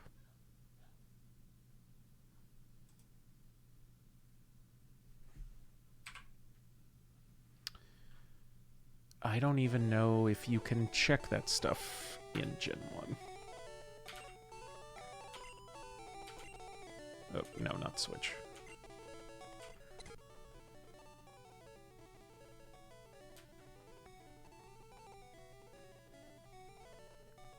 Oh, right. Did they? So it doesn't tell you the HP stat. It just tells you their HP.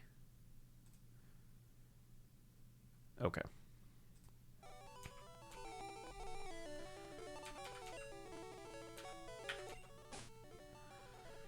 Oh my god, look at him.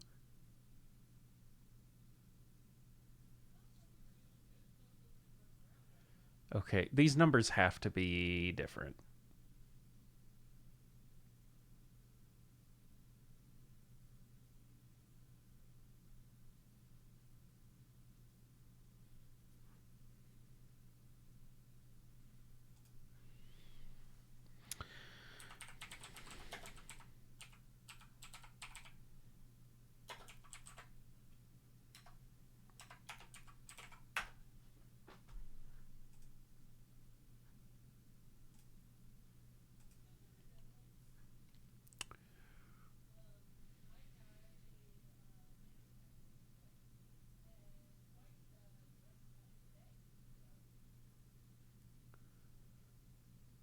That can't be. They can't be saying that like his like base speed is like 14 or whatever, and then I'm looking and I'm seeing these fucking numbers. Even for level 2, there's no way.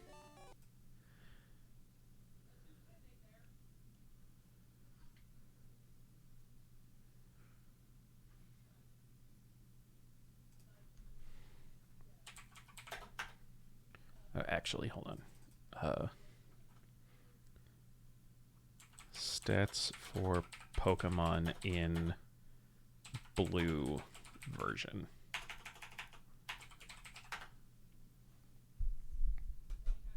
I don't need max stats.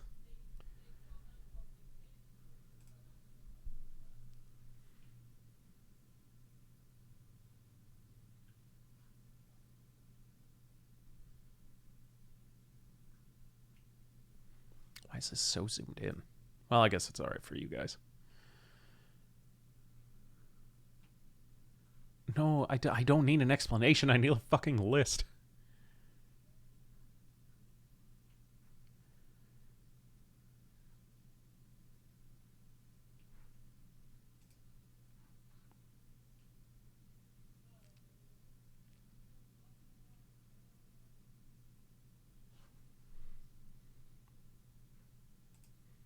Also, what do you mean by base stats? Base stats are important, blah, blah, blah.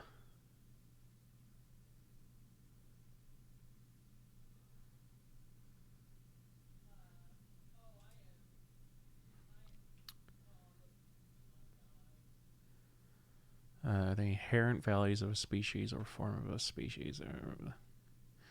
Stats of Pokemon, while the remainder of this article refers to these as base stats, shall not be confused with the official use of base stats, which are what fans refer to as effort value. Species base stats range from a value of 1 to 255 and are often the prime representation of the potential. Yes, I understand what they are. Difference between generations. While these values generally do not change from one game generation to the next, they have changed in 3 generation gaps. Generation 2, the special stat from Gen 1 was separated into special attack and special defense. Yes, I'm aware.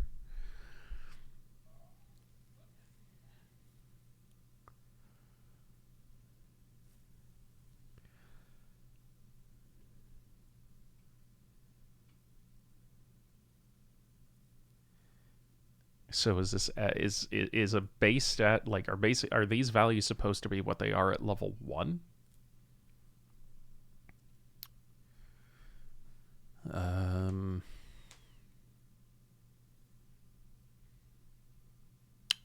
Base stat for Umbreon, make them mainly defensive Pokemon. Yes, I understand that.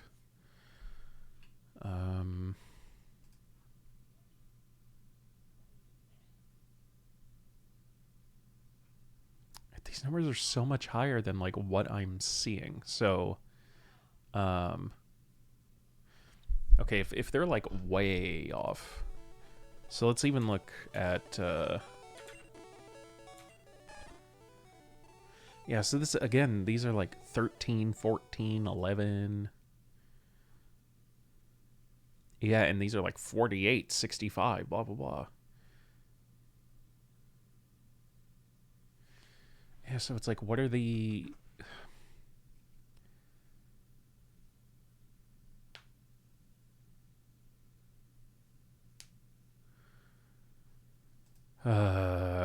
God.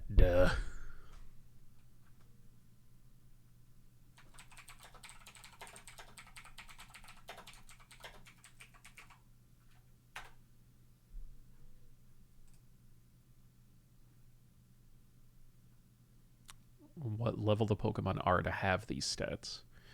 Base stat doesn't really correspond to any specific level. It's actually half of what their level 100 total would be, except for HP, which is half of their level 100 total minus 100. Number is also without any effect from nature, EVs, all that sort of stuff. So, for example, Bulbasaur's base HP is 45 and base special is 65. Show which Pokemon are better overall or in a particular stat, their final values for each. Okay, so essentially the base stat that you're seeing, these numbers are essentially them at level 50. So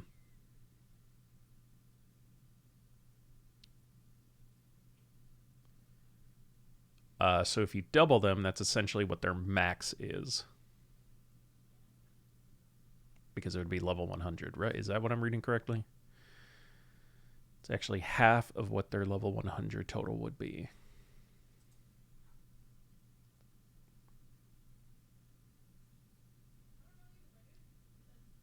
Man, Pokemon got real confusing, didn't it? And again, it's just kind of to show, like, overall, like, oh, they're better. So Squirtle, for example, really good defense, decent special, and then, lower in speed, attack, and HP.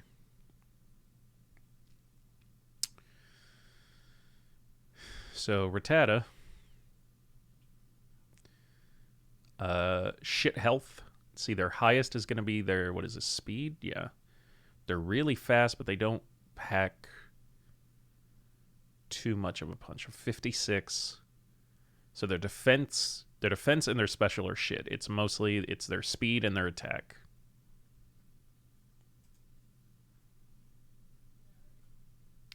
But let's look at their move set, which I'm more worried about. Tackle, Tail Whip, Quick Attack, Focus Energy, Bite. Oh, well, I need to see Gen 1. Wow. Tackle, Tail Whip, Quick Attack, Hyper Fang, Focus Energy, and Super Fang. By the way, it's ridiculous to me that Super Fang is a better move than Hyper Fang. Just throwing that out there.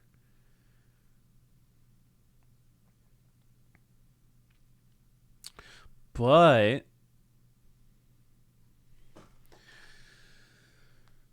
he's not really viable for Brock because... So Brock has the Geodude and the Onix, and both are going to resist all of this shit. Granted, they're also going to resist pretty much everything Pidgey throws at him. Like, I'm really going to be relying on Squirtle for it. Because I know we're going to get a Bubble by that point. Basically, what I'm looking up is whether I could just throw this dude away. Because I really don't want to grind a fucking Rattata.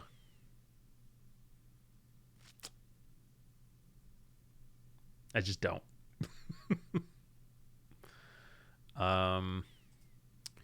Let's take a look at Raticate, though.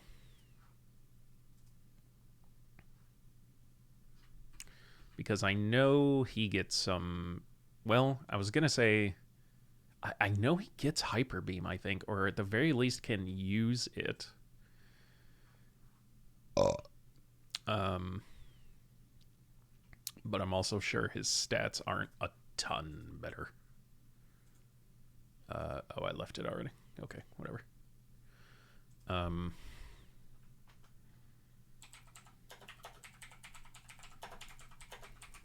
Gen 1 Pokemon base stats. Okay, Raticate. So, decent. Still, you know, pretty high in the speed and the attack. I don't know, maybe we keep them for the speed and like the quick attacks. I could basically use them for fodder for a little bit at least. Let's see, what does he learn? So just nothing.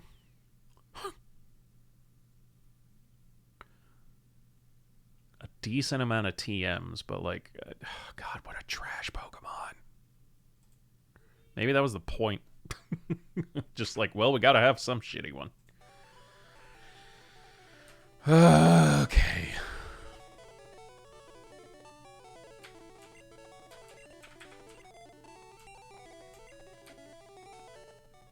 God damn it. I'm so upset by that outcome.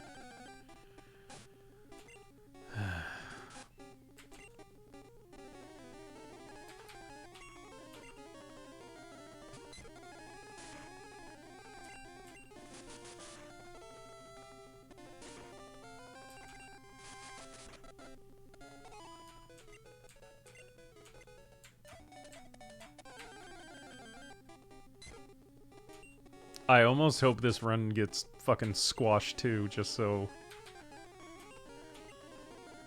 I can redo Route 22 again.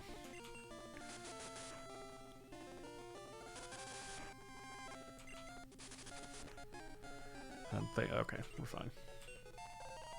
Yay!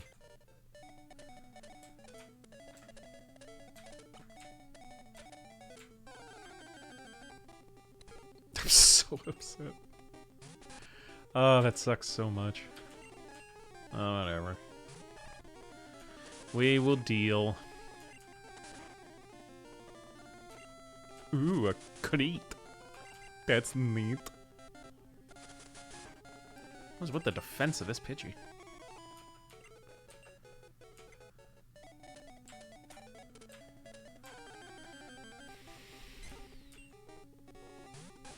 I mean, you don't have a big punishment for losing a Pokemon like eating a hot soap or something. Only the suffering of losing the Pokemon. Yeah, and it's like I will not be upset if we lose.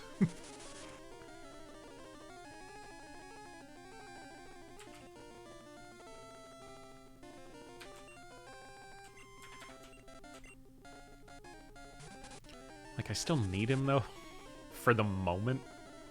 Oh, he's dead to crit. Whatever.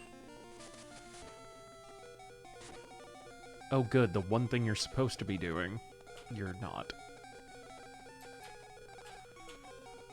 Which is being quick.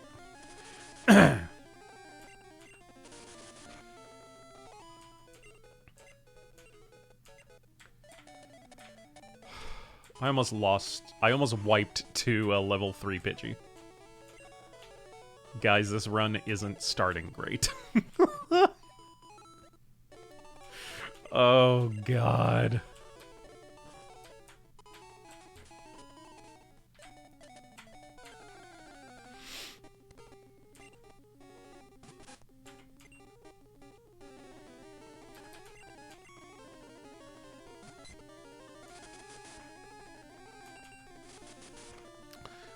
Basically, at this point, I'm grinding the three. Ooh, did do another crit. I'm grinding everybody.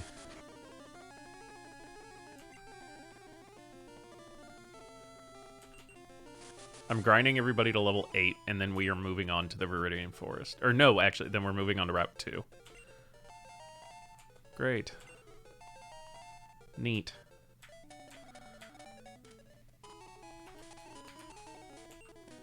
Grinding everyone to 8, then we're moving on to Route 2. I don't remember what the encounters are on Route 2, but I'll have to look.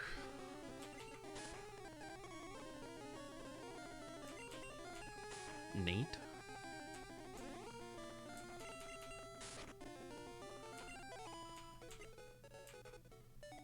Alright, there you go, little guy. That was a good fight for you.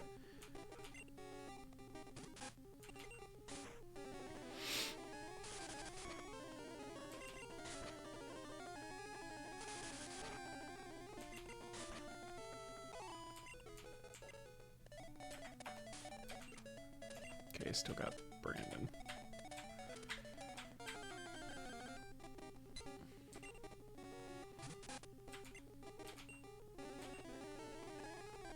Man, I'm gonna miss XP share so much. Not even the item. I don't think Gen 1... or no, because there weren't items.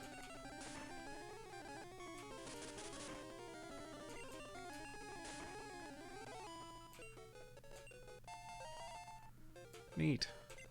I think that's everybody, yep. Oh. Let's save. How about we do that?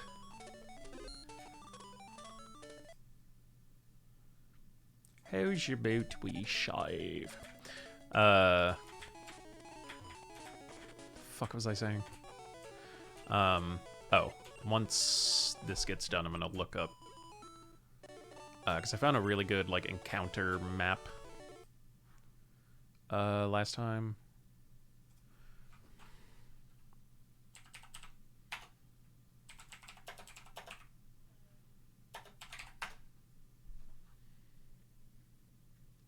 It was a map of the region, but it also listed all the different Pokemon you could catch. Yeah, here it is. And actually, I'm going to save this once we're done. I will do that off stream, just in case. So we're basically doing this grinding all here on Route 1. Oh, you can fish there for those. That's something to keep in mind, actually. So yeah, so Route 22, we were looking for the Nidoran male, but these are everything else, and we, of course, got a level 2 Rattata. So Route 2, we could get... See, Rattata and Pidgey are also there. We could get a Caterpie because we're doing blue version.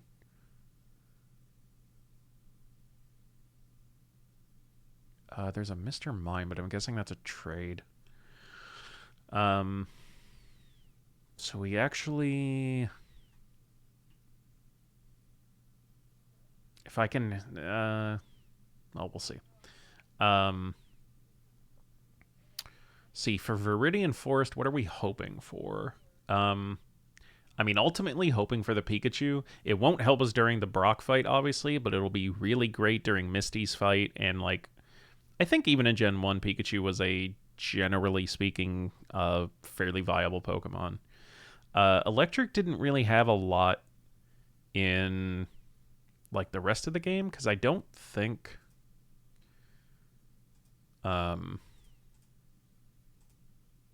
Yeah, flying and water are the only two things that it's super effective against, and not many of the gym leaders use flying type, I don't think.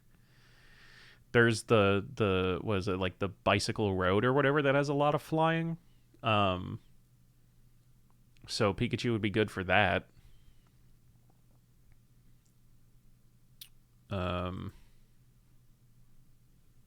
So hoping... No, why would you do that? Hoping for a Pikachu, but I mean, pretty much any of the like it's likely going to be a bug type.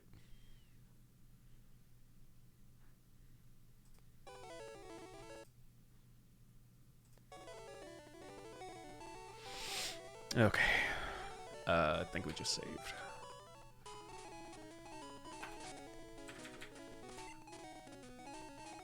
Okay, at this point I'm going to start grinding on Route 22.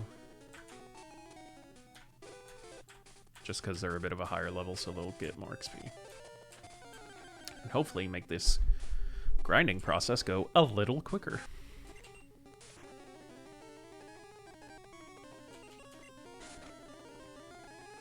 So I think for this game, like, the higher your speed stat was... that affected your like evasion and accuracy as well. Oh, where were you? I would have taken you too.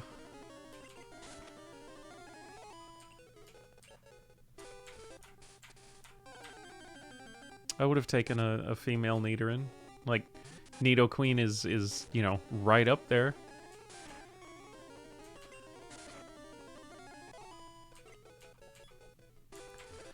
Alright. Man, still haven't even seen a Nidor in mail. It would have taken me... okay, 6 points for a crit. 3 points for a regular hit. Yay!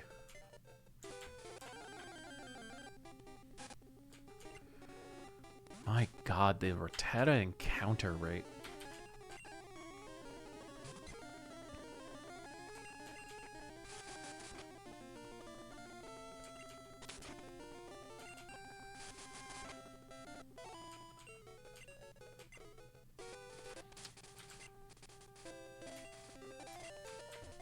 Probably need to start switching to Brandon. I just don't want a chance of losing anything at this point. Not yet, at least. Nope.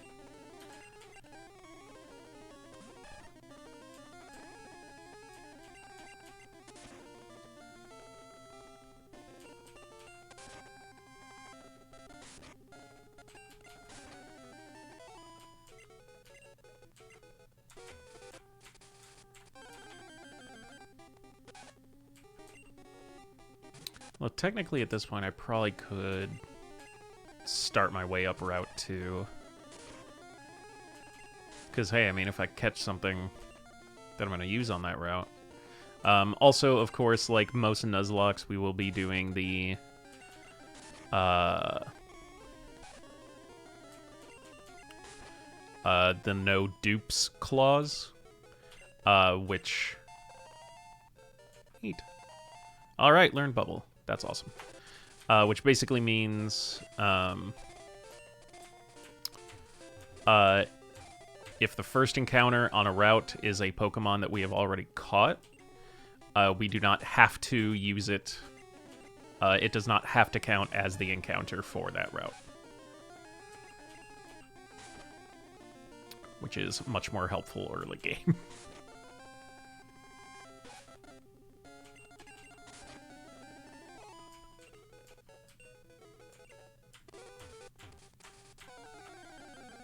Because you're going to be in... Oh, there you are. I want you. Man, getting a poison typing this early would have been so nice. Actually, what am I doing? A bubble for the stab? Another bit of terminology if you are unaware. If you hear me say a move is a stab move, it's stab is an acronym. Wait for a sec XD. Okay.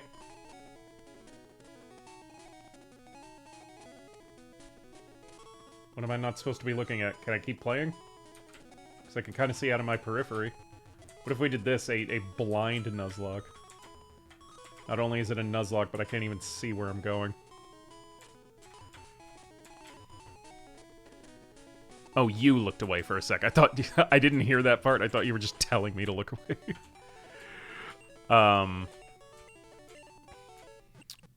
Anyways, if a move is a stab move, basically means it deals extra damage because the type of the move is the same type as the Pokemon using it. So, for example, Squirtle using Tackle is not stab because Tackle is a normal move, and... Why here you can keep looking. I wrote that at the last encounter. Oh, gotcha.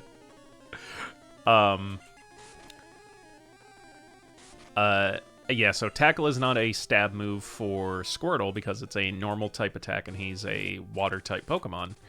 But Bubble is a is considered a stab attack because it is water. It is a water type move and he's a water type Pokemon. So it deals extra damage.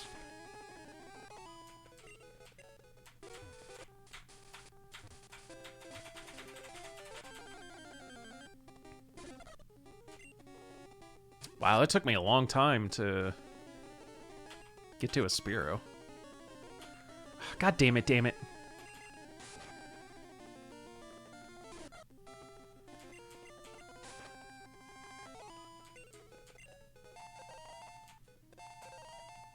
Okay, learn quick attack, which is nice.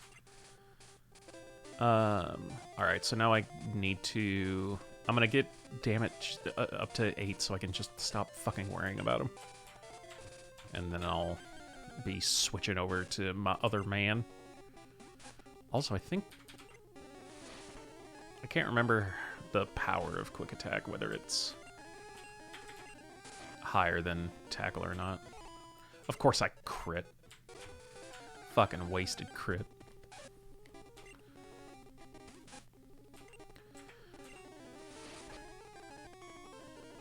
Quick attack's nice because it always guarantees you go first. Unless both Pokemon use quick attack, in which case it just comes down to the speed stat.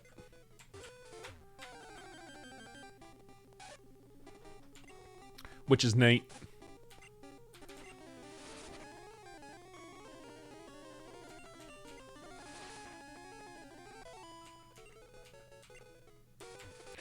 Alright, one more encounter of a decent level should do it.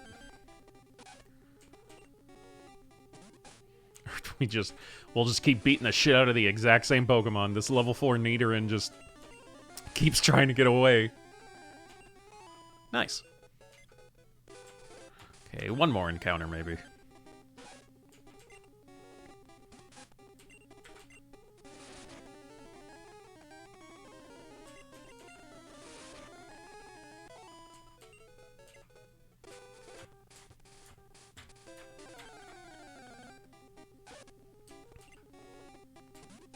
Oh, level 3 now. We're beating the shit out of it so much we're taking away levels from it.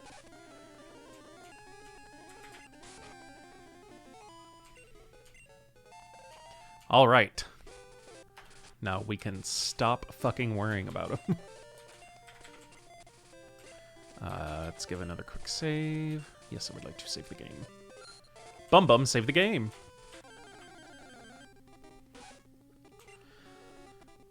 Alright, let's go, Flappy. Bet your ass it failed. Flappy ain't no bitch. Fucking growling at him ain't gonna do shit!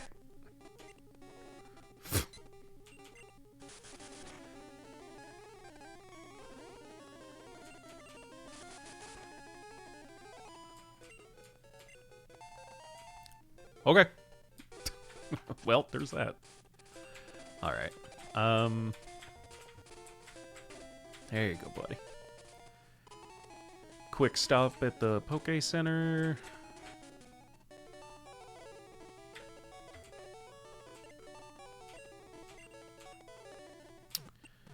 And I'm basically stopping at the exact same point I did yesterday, which was about to head with everything at level 8, about to head to Route 2. Let's see.